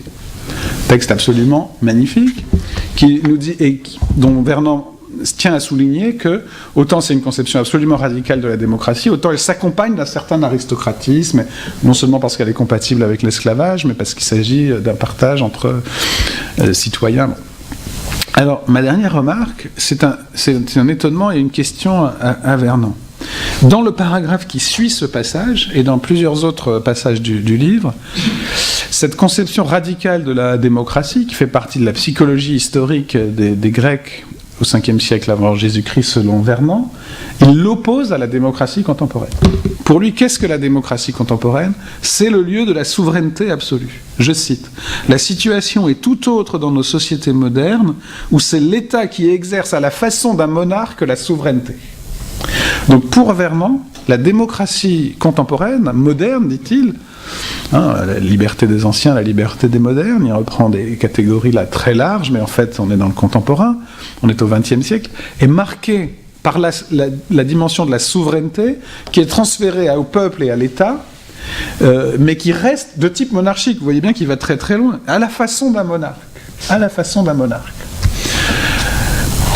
Alors, sans doute qu'il y a là un peu du marxisme dans la critique de l'État, et d'ailleurs, dans la psychologie historique, Vernon ajoute aussi un élément hegélien marxiste qui est un peu absent chez Ignace Meyerson, mais ça, c'est pas le sujet. Quel est le point qui est très frappant ? C'est que, évidemment, il y a deux conceptions de la démocratie. Il y a une conception de la démocratie comme pouvoir du peuple souverain, au fond absolu, au fond c'est Rousseau, la volonté générale, et c'est ça que Vernon a en tête. C'est la volonté générale, la souveraineté, et sans doute a-t-il en tête aussi, peut-être, les textes de Foucault sur le passage d'un âge à un autre de la souveraineté, d'une histoire de la souveraineté comme étant la grande histoire du politique. Avec une perte plutôt la souveraineté marquant l'âge moderne, mais pour Foucault, le contemporain étant plutôt le gouvernement que la souveraineté, mais bon. En tout cas, il y a ce concept de souveraineté qui apparaît là d'une manière qui, pour Vernon, en tout cas, est encore actuelle, alors que Foucault l'a critiqué d'une autre façon, mais bon. Mais il y a une autre conception de la démocratie, c'est la conception très importante et d'un contemporain de Vernon, qui est celle de Claude Lefort, où dans l'invention démocratique, précisément, il reprend le mot invention. Précisément, la démocratie, c'est le pouvoir comme lieu vide, le pouvoir que personne ne peut s'approprier, où l'essence de la démocratie, c'est précisément non pas l'appropriation du pouvoir, fût-ce par le peuple considéré comme souverain, qui peut commettre des abus de pouvoir, qui, d'une certaine façon, est lui aussi susceptible d'appropriation tout autant que le monarque ou les aristocrates. Donc, mais le propre de la démocratie, Lefort, en tout cas c'était sa conception, l'a montré, c'est ce lieu vide où le pouvoir n'est jamais appropriable par quelqu'un. Il est délégué, mais il est partagé, il est le lieu de la division démocratique. La démocratie, c'est la division et le vide du pouvoir. Et donc, ce qui est très surprenant pour moi, c'est que Vernon retrouve dans ce texte majeur de 522 avant Jésus-Christ, racontant un événement qui s'est produit en 522 avant Jésus-Christ, je ne sais pas de quand date le texte d'Hérodote, il retrouve une thèse contemporaine, et ce qui est surprenant, c'est qu'au lieu de faire cette comparaison en revendiquant ce lien, il marque une distance historique radicale. Alors, évidemment, on pourrait dire c'est ce scrupule historique très très profond, et puis c'est son analyse de la modernité, d'un côté, qui conduit, non pas, c'est pas une erreur, mais c'est à cette distance et cette thèse qui consiste à dire, voilà, cette conception-là n'est plus possible, c'était en 522 avant Jésus-Christ, aujourd'hui on se fait une autre conception de la démocratie. Il y a une autre interprétation possible, qui serait plutôt la mienne, c'est que il aurait fallu un François Hartog qui vienne dire ici à Jean-Pierre Vernant, mais enfin, Jean-Pierre, je me mets à la place d'un ami de Jean-Pierre Vernant, moi je ne l'ai pas connu, Jean-Pierre Vernant. JP. Tu l'appelais JP? Tout le monde l'appelait JP. Tu l'appelais Vernant. Bon, appelons-le Jean-Pierre Vernant, quand on ne l'a pas connu. Imaginons François Hartog disant à Jean-Pierre Vernant, mais enfin, comme il lui avait dit pour la mort héroïque, hein, tu ne penses pas quand même que si tu t'intéresses à ce texte, c'est parce que c'est de ça qu'il s'agit aujourd'hui, et que c'est ton problème aussi, en tant que résistant, d'avoir préservé le lieu vide du pouvoir. Et peut-être que Jean-Pierre Vernant aurait répondu tu as raison, mais je n'y avais pas pensé.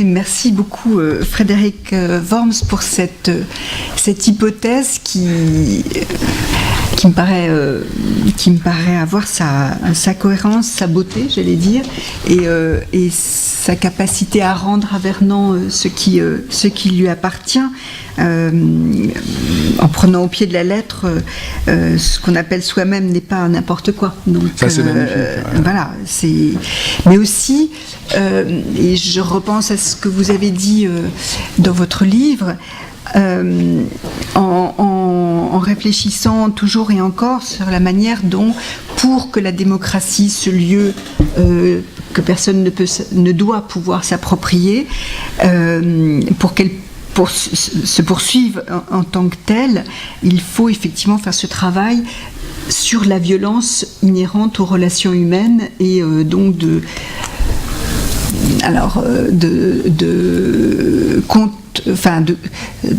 capacité à contenir la violence ou à la travailler sur d'autres niveaux, les mythes, les contes, la capacité à parler qui se substitue à la bataille et à la guerre, les traités, les accords et une manière symbolisante de prendre et de contenir la violence intra-humaine. Mais effectivement, ce lien que vous faites entre philosophie politique et anthropologie ou psychologie historique, vous citez dans votre livre Winnicott, que moi je ne connaissais que comme psychologue de l'enfance et pas du tout comme psychologue, comme susceptible d'éclairer la nature des relations interhumaines, ça me paraît extrêmement juste. Et pour revenir à l'hypothèse que vous faites sur ce Vernant qui semble prendre ses distances avec l'État qui serait presque un obstacle sur l'exercice démocratique et de la capacité des égaux à la partager, je trouve que lui rappeler qu'il a risqué sa vie pour que cet espace démocratique puisse revenir et perdurer et être restitué me paraît extrêmement juste. Alors je vais arrêter de vous paraphraser, mais te contredire. C'était pas mon but, mais je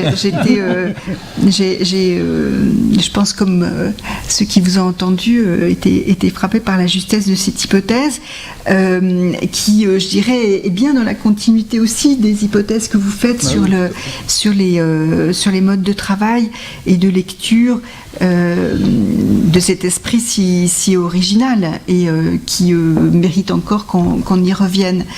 Mais je pense que, sans vouloir dire que tout est dans tout, il y a dans ce que nous avons souhaité ce soir aussi restituer en parlant de la littérature grecque contemporaine, dans l'esprit de Vernant, c'est-à-dire dans l'esprit de quelqu'un qui attachait du prix à la lecture des mythes, des contes et des récits, et de la capacité d'une langue à les former et à les produire et à les transmettre. Alors, sauf si vous voulez les uns et les autres ajouter quelque chose qui n'aurait pas été dit, peut-être que les questions vont vous permettre de le faire, mais allez-y, hein, c'est possible. On peut poser une question. Voilà, alors on peut aussi se poser des questions Moi, j'ai parlé en à la dernier, table. donc j'ai eu la chance d'écouter tout le monde. Et de dialoguer. Michel, tu peux le faire aussi, et la parole sera donnée aussi à ceux qui veulent poser des questions. Alors Pierre, allez-y. Non, c'est effectivement par rapport à l'actualité. Alors c'est vrai que moi je dois dire que les textes de Vernon sur la belle mort, ça m'a toujours gêné, parce que dans l'Iliade, il ne s'agit pas de bien mourir du tout. Il s'agit de bien tuer. Comme disait Koselleck, l'être qui est un soldat, dans des conditions qu'il n'a jamais cachées d'ailleurs, contrairement à d'autres, l'être pour la mort, c'est pas bon, c'est l'être pour tuer. Donc, et les héros, la gloire, c'est pas de bien mourir, jamais. C'est de l'exploit, c'est jamais passif, c'est d'avoir tué un grand. Et donc ensuite, c'est vrai, celui qu'on a tué, il faut le mutiler, et donc les amis vont essayer de sauver le corps. Donc là, il y a une idée d'héroïsme qui, je pense, à mon avis, n'est pas du tout dans Homère. Donc mais qui est par contre une idée moderne, et qui est liée au salut. Donc, idée que les anciens n'avaient pas du tout.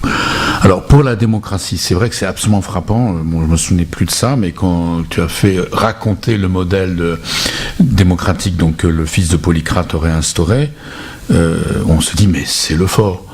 Bon, et donc, c'est-à-dire que alors je ne sais plus quelle date sont les textes, mais dans l'environnement de Vernon, il y avait le fort, il y avait Castoriadis, il y avait aussi Nicole Leroux, qui eux donc faisaient l'éloge de la démocratie grecque, l'éloge du conseillisme, enfin des vrais soviets, quoi, avant aussi bien à Budapest qu'à Saint-Pétersbourg, avant la prise en main par les bolcheviks.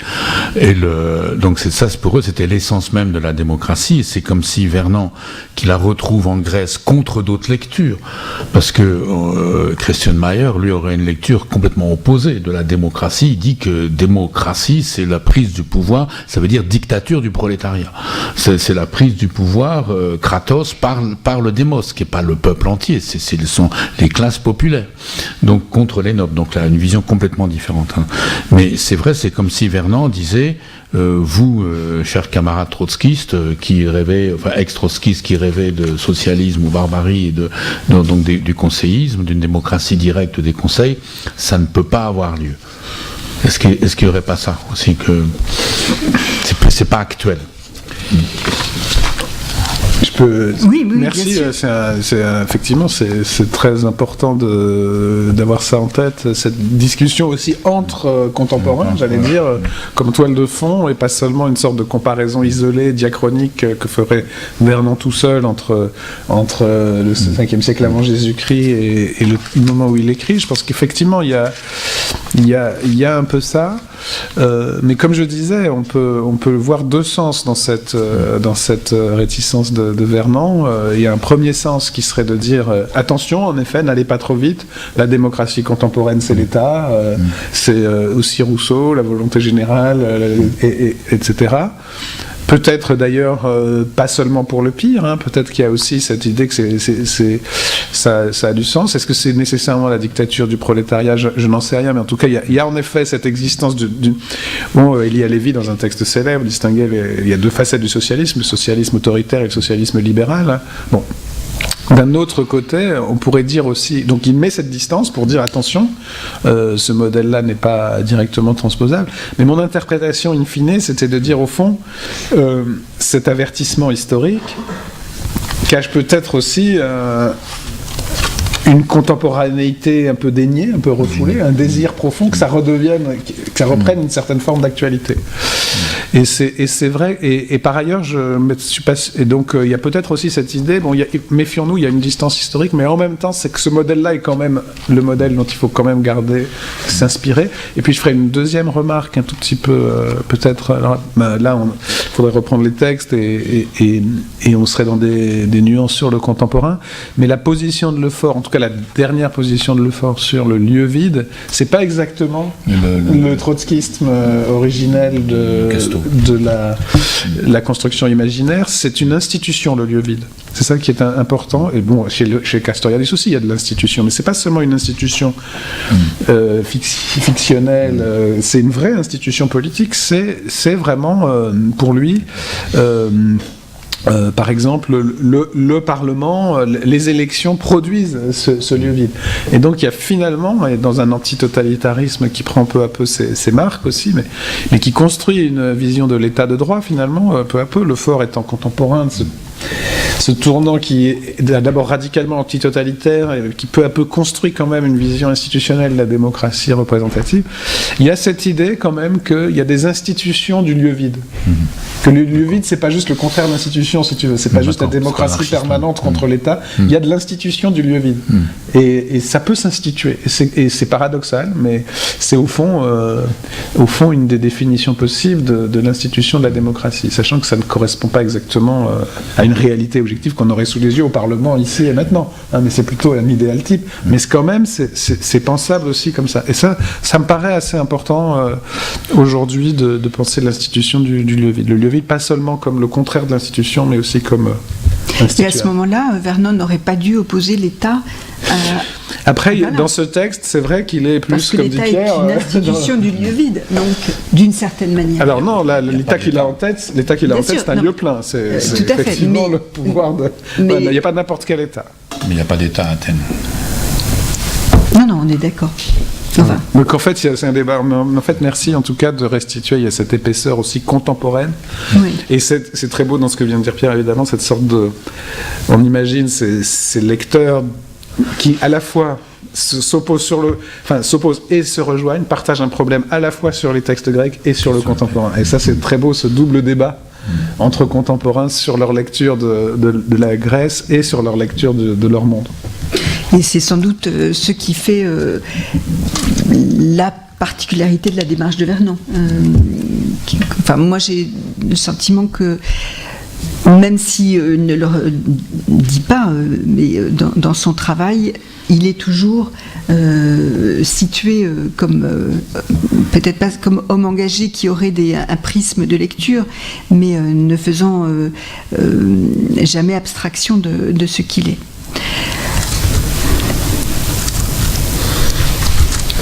Si vous n'avez pas de remords ou de questions, dans la salle. Alors, on va vous passer un micro. C'est un grand moment finalement, cette communauté en France. C'est incroyable. Il faut vraiment faire l'histoire. Ouais, exactement. Ce serait une question pour Frédéric Worms. Merci à tous de vos contributions très, très intéressantes. Vous avez parlé du héros et vous avez aiguisé notre curiosité par rapport à la différence entre le héros et le résistant. Alors, Monsieur Lacombe a un petit peu abordé le sujet. Est-ce que vous pourriez développer sur les points communs et les différences ? Merci. Peut-être Pierre pourra répondre mieux que moi. Non, mais parce que c'est un point en fait effectivement très très important, très sensible où il faudrait reprendre non seulement ce texte-là, mais beaucoup d'autres. Je pense que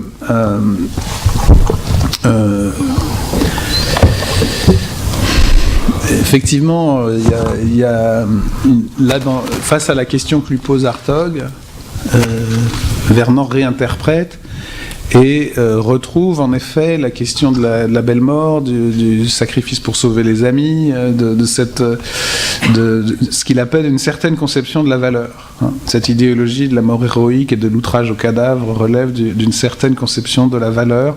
Là aussi, je suis obligé de dire que sans formuler les choses de cette façon, j'ai vécu dans les années 40 une expérience à certains égards analogue. Donc il y a cette conception au fond du fait que on on ne peut pas penser le sacrifice historique sans une certaine représentation du héros, une certaine idéalisation du sacrifice de la vie humaine pour des valeurs historiques qui là sont un peu transhistoriques, hein, qui sont perçues par lui comme transhistoriques et qui en effet sont aussi transguerrières, c'est-à-dire que Achille s'occupe de Patrocle et Hector de son côté aussi de Priam, disons. Enfin, il y a une sorte de vision un peu idéalisée du héros, un peu des deux côtés de la barrière, aussi bien que des deux côtés de l'histoire. Donc c'est des textes magnifiques. Et je pense que c'est vrai que c'est là que je passe la parole à Pierre, c'est que quand même, après, dans l'Iliade, et Simone Veil le disait, mais il y a quand même ça hein, dans le texte, parce qu'il y a quand même il y a aussi un passage où il dit que, et c'est d'ailleurs aussi, je crois, dans la préface que j'ai feuilletée, là, que Pierre a utilisée, c'est l'idée que dans l'Iliade, il y a aussi cette étrange chose de l'insignifiance de la vie humaine dans la guerre. Cette sorte de... C'est ce que Simone Veil, dans l'Iliade ou le poème de la force, décrit très fortement. C'est-à-dire que pour elle, la beauté de l'Iliade, c'est précisément son réalisme impitoyable sur la violence de la force dans la guerre, qui réduit l'homme à la matière et par le règne de la force. C'est-à-dire que le pouvoir qu'a un poignard sur notre glotte, sur notre cou, c'est de nous réduire à une chose et de faire disparaître notre dimension d'être humain. Donc il y a aussi cette sorte, il le voit très très bien, Jean-Pierre Vernant, il voit très bien c'est les descriptions du meurtre, de l'assassinat, et c'est vrai que j'ai l'impression que il essaye objectivement de dire qu'il y a autre chose, et sans doute subjectivement de sauver autre chose. Alors après, est-ce qu'il faut l'accuser de contresens ? Je pense qu'il est extrêmement conscient des distances et de tout ça. Il faudrait distinguer d'ailleurs les textes à vocation scientifique, distinguer peut-être et revenir et critiquer cette distinction. Là, ce que je suis en train de faire, c'est de m'appuyer sur un texte qui est un texte personnel, autobiographique, inspiré des lectures d'Homère. Et peut-être il ne dit pas la même chose dans les textes scientifiques sur Homère ou sur la mort chez les Grecs. Maintenant, on peut aussi contester cette frontière. Quelqu'un comme Jacques Derrida dirait peut-être, c'est trop facile de dire il y a les textes scientifiques d'un côté et puis les textes subjectifs de l'autre. Peut-être que l'un dit la vérité tout autant que l'autre. Donc là, je passe la parole au lecteur intégral de Vernant. Mais c'est une question très intéressante. Oui, alors peut-être un mot sur cette frontière entre... il y a deux manières de la concevoir. Ou bien on dit, nos études, lire les anciens, c'est important, donc on va chercher ce qui dans les anciens est déjà chez nous. Je dois dire quand même, c'est ce que fait Jacqueline de Romilly, et c'est quand même, faut dire, d'une pauvreté inouïe. Voilà, il y a des bons trucs chez elle, mais quand même. Vernant, c'est ça, c'est se dire aussi, je vais prendre Homère parce qu'Homère m'intéresse, mais à condition d'accepter l'opération dialectique de la mise en distance.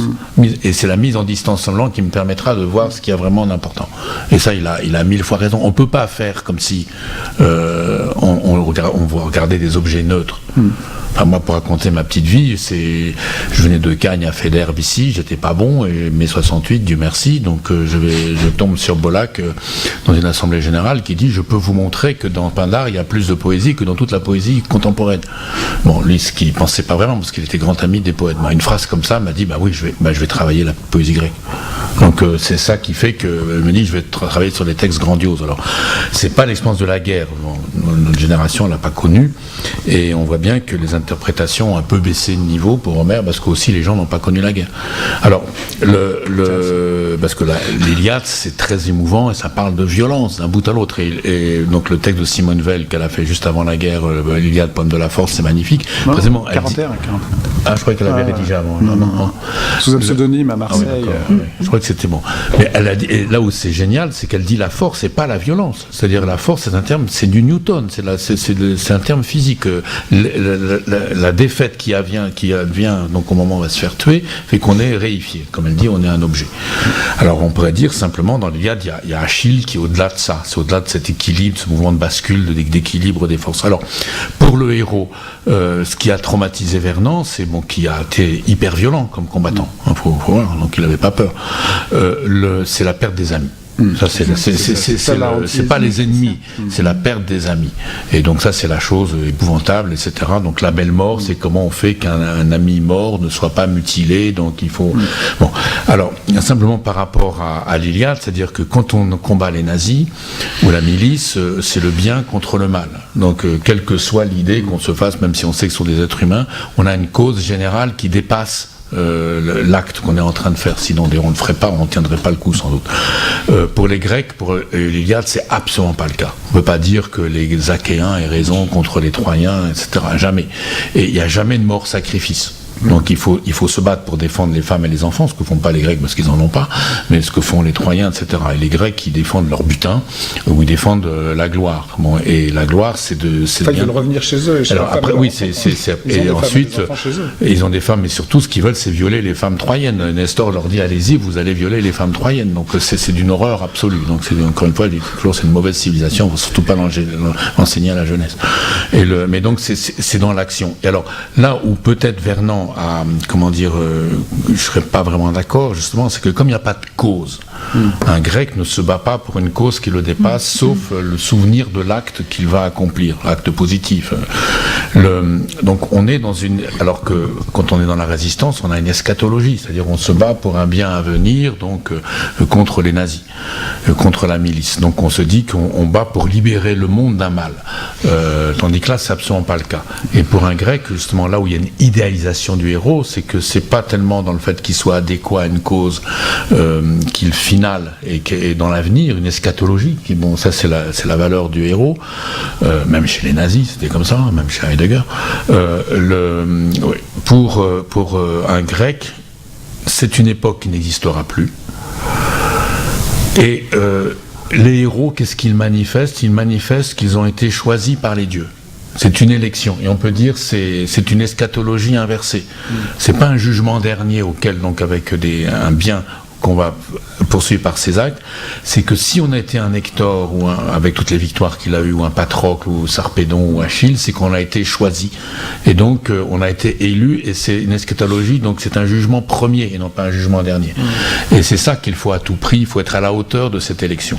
Et donc, on est dans une logique d'apothéose, et non pas donc individualisante, c'est ça qui est frappant, et non pas dans une logique d'adéquation à une cause universelle.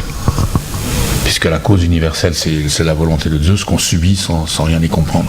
Ça, parce que pour un Grec, il n'y a pas d'histoire, il n'y a pas de progrès, il n'y a pas de salut dans l'avenir. Ça, c'est totalement opposé à la pensée grecque. Il ne pense pas l'histoire. Donc le bien, le mieux, ça a eu lieu dans le passé. Et donc il faut être digne de ça. Ça, c'est tout le problème. Donc on est dans une toute autre vision de l'héroïsme. Il n'y a aucune eschatologie au sens d'une visée gnostique, d'une libération. Ça n'existe pas. Mais est-ce qu'il a tort d'aller chercher son intuition à lui dans les textes, dans ces textes-là, d'aller chercher quand même dans l'Iliade aussi des traces rétrospectives de ce qui lui importe à lui? Ah non, je pense qu'il a entièrement raison, mais simplement elles y sont parce que il y a la tristesse, le chagrin d'Achille pour Patrocle, alors qu'il n'y a aucune relation érotique entre les deux, ça vient plus tard, et donc ça c'est extraordinairement fort, donc puisque même une fois que Patrocle a été brûlé, donc enterré, bon, etc., avec des jeux magnifiques, Achille est toujours fou de douleur. Donc là il y a une réflexion sur l'institution. Qu'est-ce qui fait que on peut surmonter le deuil? Et donc là, il a parfaitement raison. Simplement, c'est que la grammaire, je veux dire, de l'héroïsme n'est pas la même, quoi.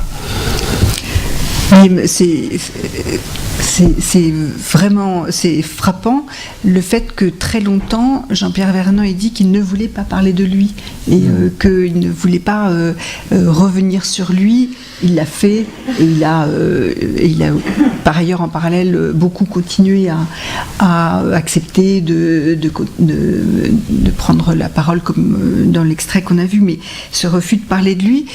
Et cette question, alors quand il l'a fait un peu, en donnant quelques clés, en expliquant l'importance de la camaraderie pour lui, alors la camaraderie dans la résistance, mais en amont, le fait que son père est mort, Vernant est né en 1914, l'année est...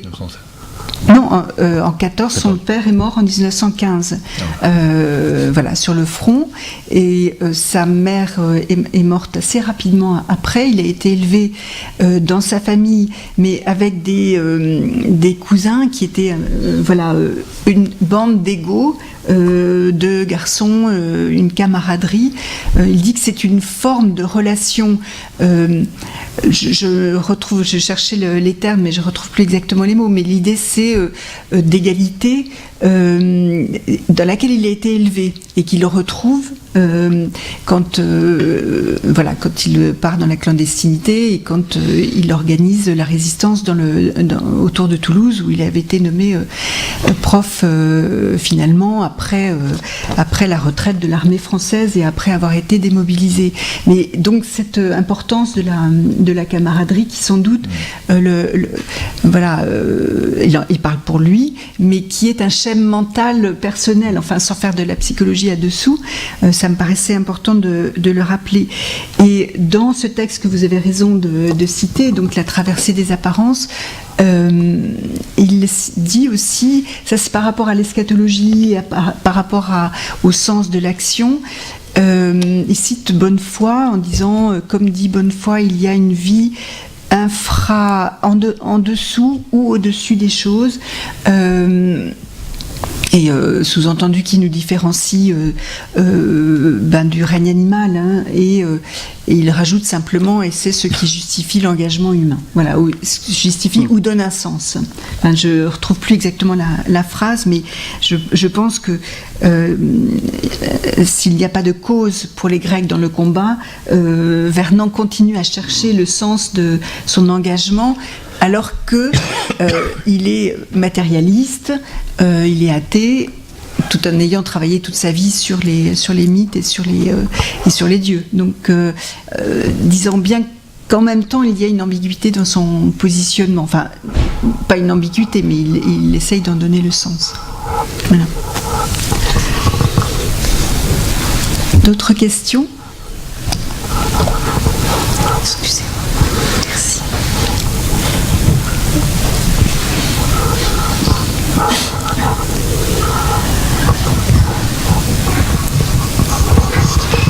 Pardon, est-ce que Jean-Pierre Vernant était dans la démarche, comme fait Bollack, dans la recherche d'interprétation des textes, qui avait été relativement négligée justement par des traductions un peu impies, par Nietzsche et Heidegger.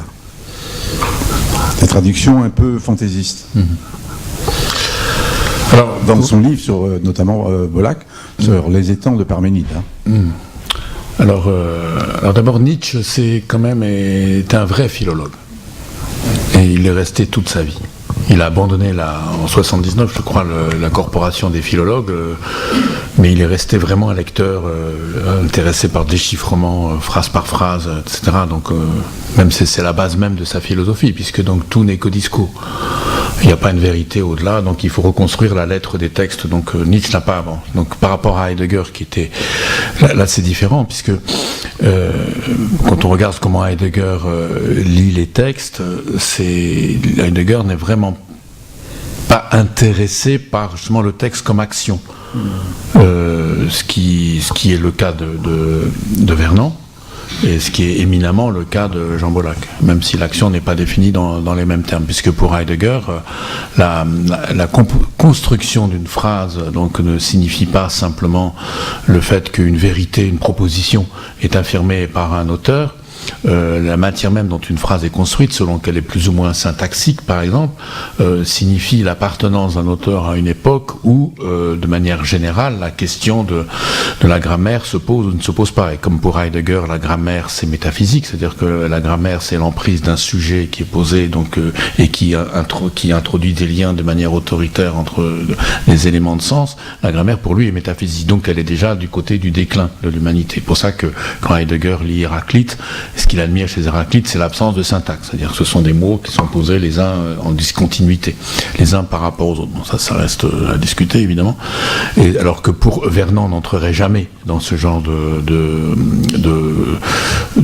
discussion, parce que pour Vernant, même s'il y a des ruptures, dans l'histoire, bon, puisqu'il y a un moment, voilà, il y a la démocratie, bon, ça va avec Clisthène, etc. Avant, il y a la tyrannie qui est déjà plus moderne.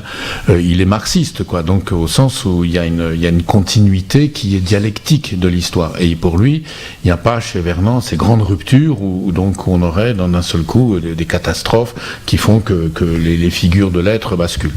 Ça, c'est donc la conception de l'histoire chez Vernant n'est pas du tout celle la conception, on peut dire, un peu gnostique des heideggeriens, quoi. Alors chez Bollack, c'est encore différent, parce que là où la vraie différence, et c'est pas facile à cerner, parce que chez Bollack aussi, il y a ce que Bollack fait et ce que Bollack dit de ce qu'il fait. Et c'est pas toujours, comment dire, du même niveau. C'est-à-dire que Bollack, Dieu merci, il a beaucoup changé d'interprétation des textes, mais aussi d'interprétation de sa propre démarche. Et chez Bollack, on pourrait croire, alors ça, les Vernantiens lui sont tombés dessus, bon, c'était assez comique quand même, voilà, comme si Bollack disait, je vais restituer le vrai sens du texte tel que l'auteur l'a voulu. Alors, il y a des phrases de Bollack disant ça. Moi qui ai travaillé avec lui, je voyais que c'était justement pas ça qui se passait. C'est-à-dire qu'on ne cherchait pas un concept préétabli ou une idée préétablie qui venait ensuite s'exprimer dans des phrases grecques. C'était le travail de la langue contre elle-même, etc. C'était beaucoup plus matériel. Et là, on pourrait dire que Bollack pouvait passer comme un idéaliste. Alors on lui a reproché, on a dit l'hypostase du texte, la fascination pour le sens, la révélation, bon, etc. On l'a dit, c'est du positivisme finalement, parce que vous dites Héraclite ne peut que avoir pensé ça, etc. Alors que son travail de Jean Bollack, évidemment beaucoup plus fin, c'est un travail sur comment la langue est travaillée, c'est vrai par un auteur, mais pour produire des effets qu'un auteur ne peut absolument pas prévoir. Donc c'est là qu'on rejoint donc vraiment les historiens. Il y a l'inconscient dans l'œuvre, évidemment. Et la grande différence, je dirais, entre Vernant et Bollack, c'est que c'est la conception du langage. C'est que Vernant a travaillé avec une conception disons, du langage lié au structuralisme, où c'est le sémantique qui prime.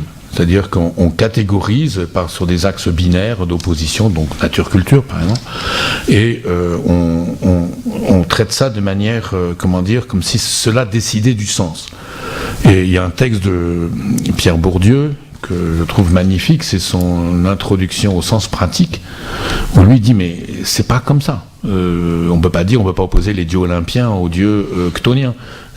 Donc tout est mouvement, tout est fabrication, tout est produit, et donc tout est action. Déjà, Bourdieu disait ça. Chez Bollack, c'est comme ça aussi, c'est-à-dire qu'on pose pas un sens donc de poser à partir de catégories binaires d'opposition. C'est toujours un parcours qui est syntaxique. Donc Bollack met l'accent sur la syntaxe.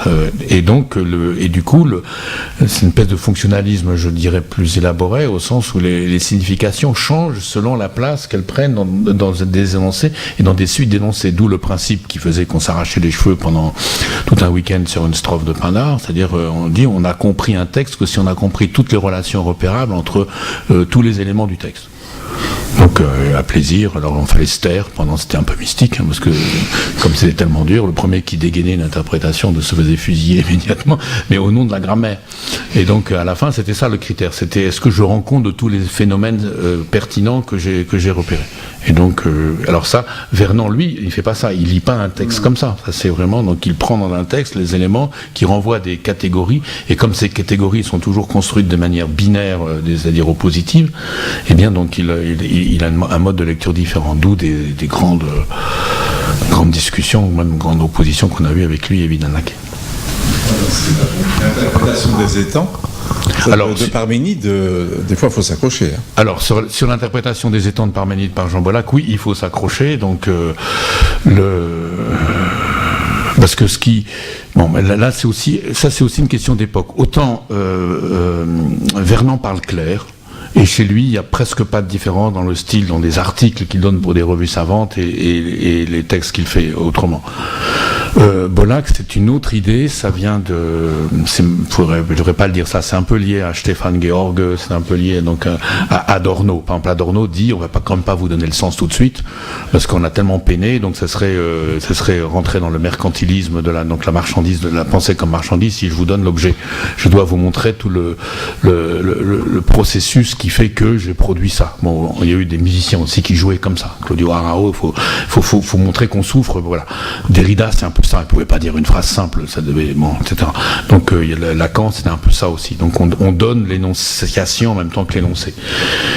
Bon, malheureusement, ça est extrêmement desservi. Parfois, il faudrait traduire Bollack, traduire son Héraclite, par exemple, et même le Parménide. En fait, c'est une pensée assez claire sur l'ontologie devient logologie chez Bollack, puisqu'on analyse la structure de la phrase les temps et. Voilà.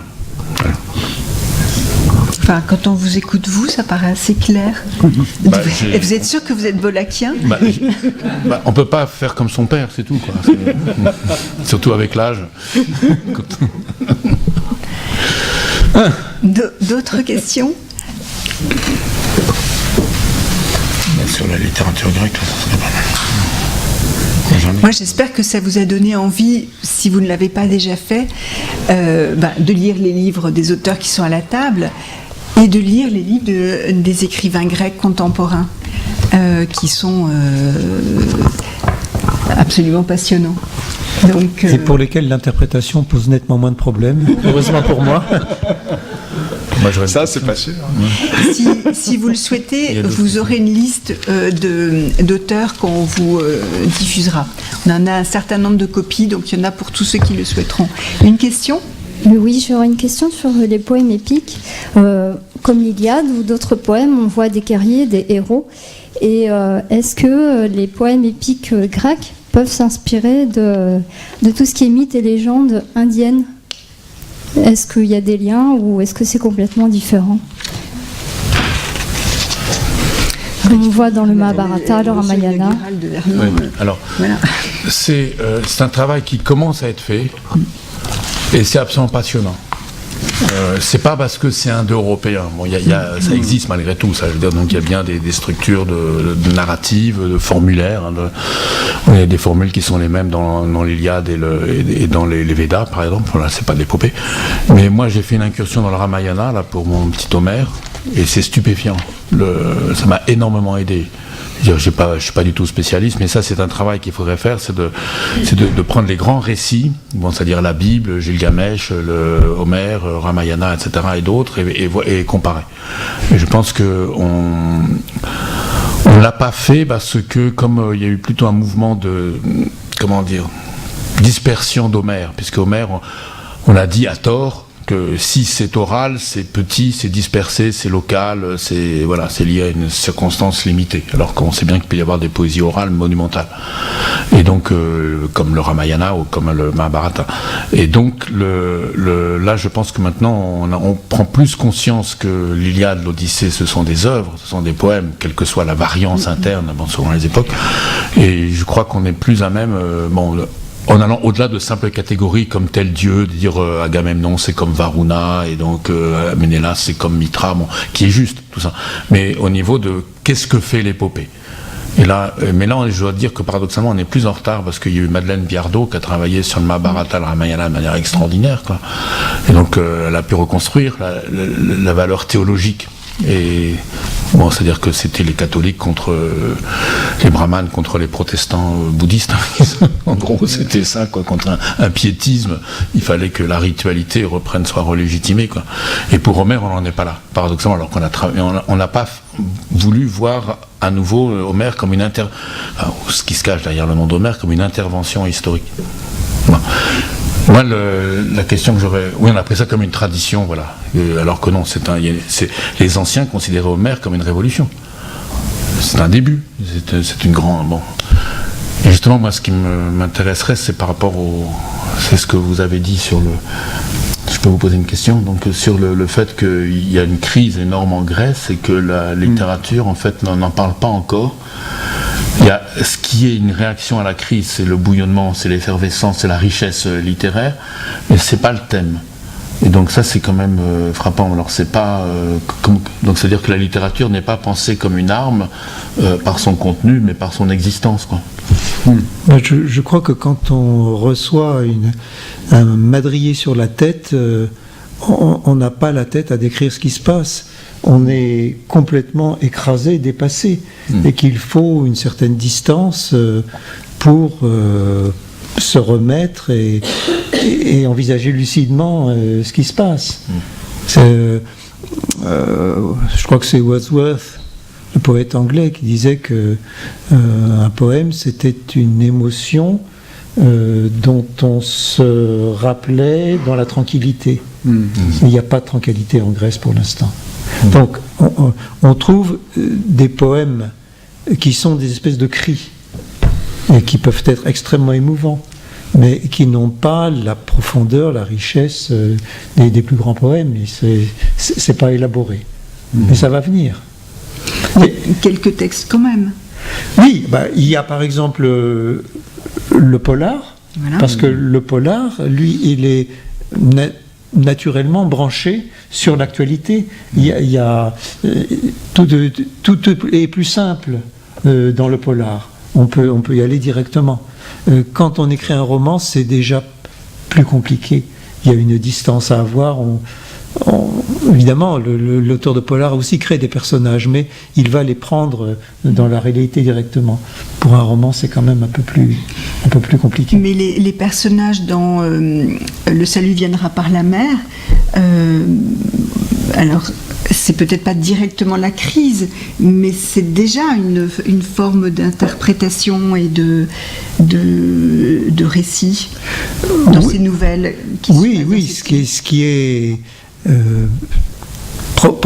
ce qui fait la richesse de ces livres, c'est que, oui, évidemment, ils sont influencés par ce qui se passe. Enfin, le premier livre a été écrit avant, ça c'est clair.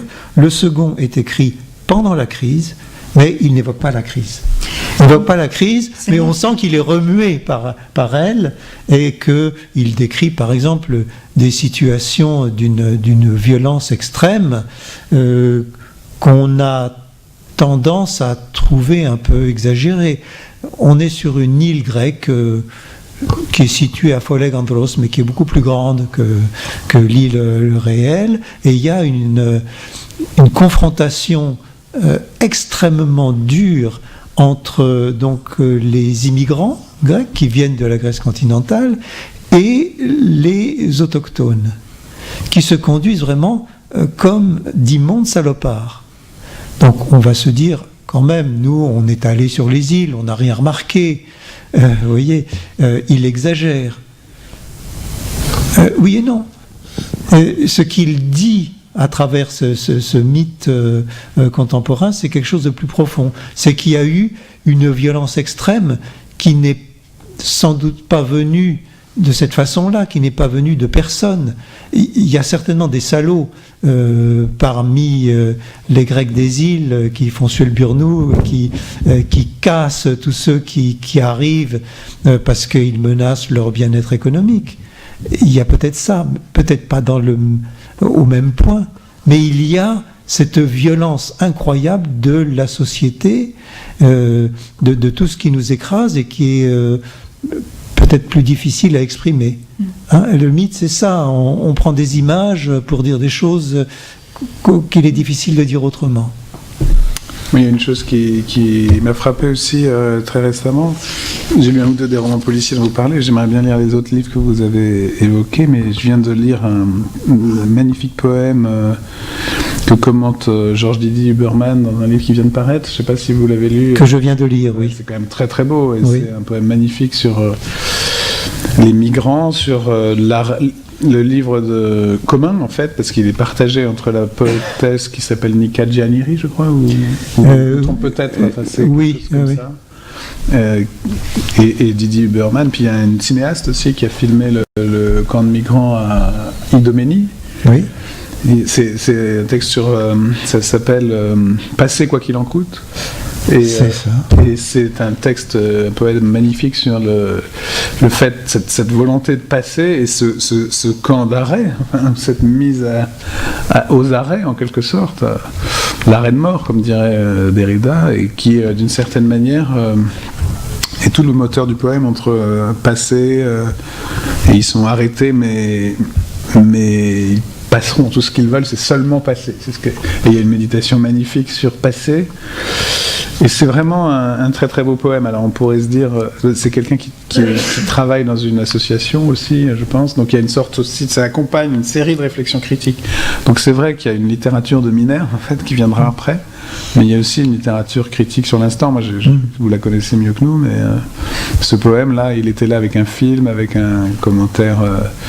Je dirais pas seulement philosophique, mais aussi engagé. Bon, c'est un très très beau dispositif. Peut-être qu'il y avait besoin de ce dispositif pour que le poème... mais le poème est vraiment au cœur du dispositif. Oui, enfin, vous l'avez lu aussi, c'est un très beau texte. Hein. Oui. L'auteur donc n'est pas grec. Enfin, c'est-à-dire... Elle n'est pas grecque ? Non, la poétesse est grecque. Ah oui. Oui. L'auteur le texte du texte... Non, le commentaire est de Didier Huberman. Ouais, c'est ça, le commentaire, lui, mais le dispositif est au contraire voué autour du grec, puisqu'il y a le texte est même en bilingue. Oui, le texte du poème, oui. Le texte du poème, donc... Oui. Non, il ne dit pas qu'il est grec, il ne fait pas semblant de grec. Oui. Non, mais je disais que je n'ai pas pu en parler parce que le commentaire n'était pas mais je ne trouve grec, pas que le commentaire soit dans la... on pourrait craindre en un certain sens que le poème soit un prétexte et que le commentaire se l'approprie, c'est pas du tout le cas, je trouve. Non. Je suis un peu partagé vis-à-vis du poème qui m'a ému profondément, que j'ai trouvé d'abord traduit à la louche, donc ça m'a agacé, mais ça c'est la déformation professionnelle, qui m'a paru très beau, mais collant un petit peu trop à la réalité. J'attendais un peu plus d'images. Il y a par moments une floraison d'images qui transfigure la réalité pour mieux nous la montrer. Ça reste un petit peu au premier degré, à mon avis, mais je ne voudrais pas trop insister là-dessus, parce que je pense que c'est un livre qu'il est vraiment bon de lire. Et le commentaire aboutit. J'ai oublié les dernières lignes que j'ai trouvées absolument fulgurantes. Moi aussi, je les ai oubliés. Oui. Mais je trouve que vous êtes un peu sévère avec le poème. Sans doute. Mais vous avez en plus cet accès à la langue originale, hein, donc, que moi j'ai pas du tout. Mais il commence d'une façon qui brouille les cartes, puisqu'il y a une double adresse. Il s'adresse à elle ou il. Enfin, s'adresse d'abord à quelqu'un qui regarde les migrants avec elle, puis le tu devient le migrant dont elle parle, la personne dont elle parle, migrant entre guillemets, hein. Et elle dit pas migrant d'ailleurs, mais Didier Huberman d'ailleurs dit un peu migrant même. C'est le mot qui s'impose avec des tas de guillemets, en un sens. Mais moi j'ai trouvé que le poème joue son rôle justement de suspension, de trouble, comme ça, devant la situation. Après, voilà. En tout cas, on a envie de voir le film aussi.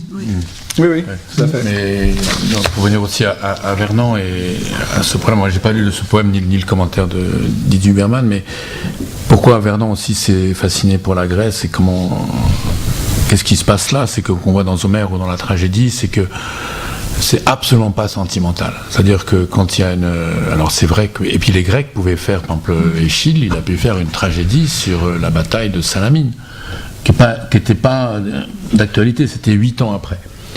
Et il a pu le faire de manière extraordinaire, c'est-à-dire qu'il faut imaginer que c'était la grande bataille qui a sauvé la Grèce véritablement d'un esclavagisme, enfin d'une domination monarchique d'Asie. Donc c'était une bataille totale, quoi. Et il a fait cette chose extraordinaire que, on est plusieurs à penser, Hellénis, que dans sa pièce, il fait pleurer les Athéniens sur leur propre victoire. C'est-à-dire qu'on est du côté perse. C'est-à-dire que la musique, c'est le cœur des Perses qui apprend le désastre, qui pleure, et c'est la même musique que dans toutes les tragédies. Donc on est ému les Grecs étaient émus par leur victoire, et donc ils étaient en larmes. Puisque on sait que les chœurs mettaient les Grecs en transe, ce que Platon reproche. Et donc, c'est pas exactement d'actualité. Il y a eu une autre pièce strictement d'actualité qui a été justement, dont on n'a rien. Et puis il y avait une autre pièce du même, Phrynikos, d'actualité aussi, qui était interdite après parce que il faisait pleurer là pour le coup sur une défaite grecque. Mais ce qui est frappant quand même dans cet art, c'est qu'on voit ça dans Homère, qui est extrêmement émouvant. et je trouve qu'il manque beaucoup d'interprétation, c'est l'émotion. Donc on comprend que Vernant ait voulu reprendre ça, c'est-à-dire que ce sont des textes, et là c'est là que je crois quand même c'est une très banalité de base, mais c'est par rapport à la littérature contemporaine, c'est une littérature objective, c'est-à-dire qu'on produit des expériences pathétiques d'émotions, mais qui sont présentées comme des faits. C'est pour ça qu'Homère ne prend jamais parti. Ou bien Échille dans les Perses, il n'a pas à prendre parti, lui-même s'est battu avec Athènes, mais il analyse de manière incroyablement généreuse l'entreprise perse. Pour dire d'ailleurs aux Athéniens, faites pas pareil. Ce qu'ils commençaient à faire. Donc on a cette littérature de mise à distance, alors nous on a du mal à la penser, de mise à distance pathétique. Ça, c'est une chose qui pour nous est beaucoup trop dure à imaginer, et c'est peut-être pour ça qu'on a du mal à faire, sur des grands événements catastrophiques, on a du mal à faire de la littérature. En France, on n'a pas fait de très grands livres sur la guerre d'Algérie. Et on n'en fait pas sur ce qui se passe maintenant avec les migrants. Voilà, bon, c'était ça. Et ça, là, au moins, cette littérature-là se mérite, là, je trouve. Merci d'avoir terminé sur Jean-Pierre Vernant et les grands textes. Je crois que c'est bien. S'il n'y a pas d'autres questions, merci à tous les trois. Et bonsoir à tous. Merci.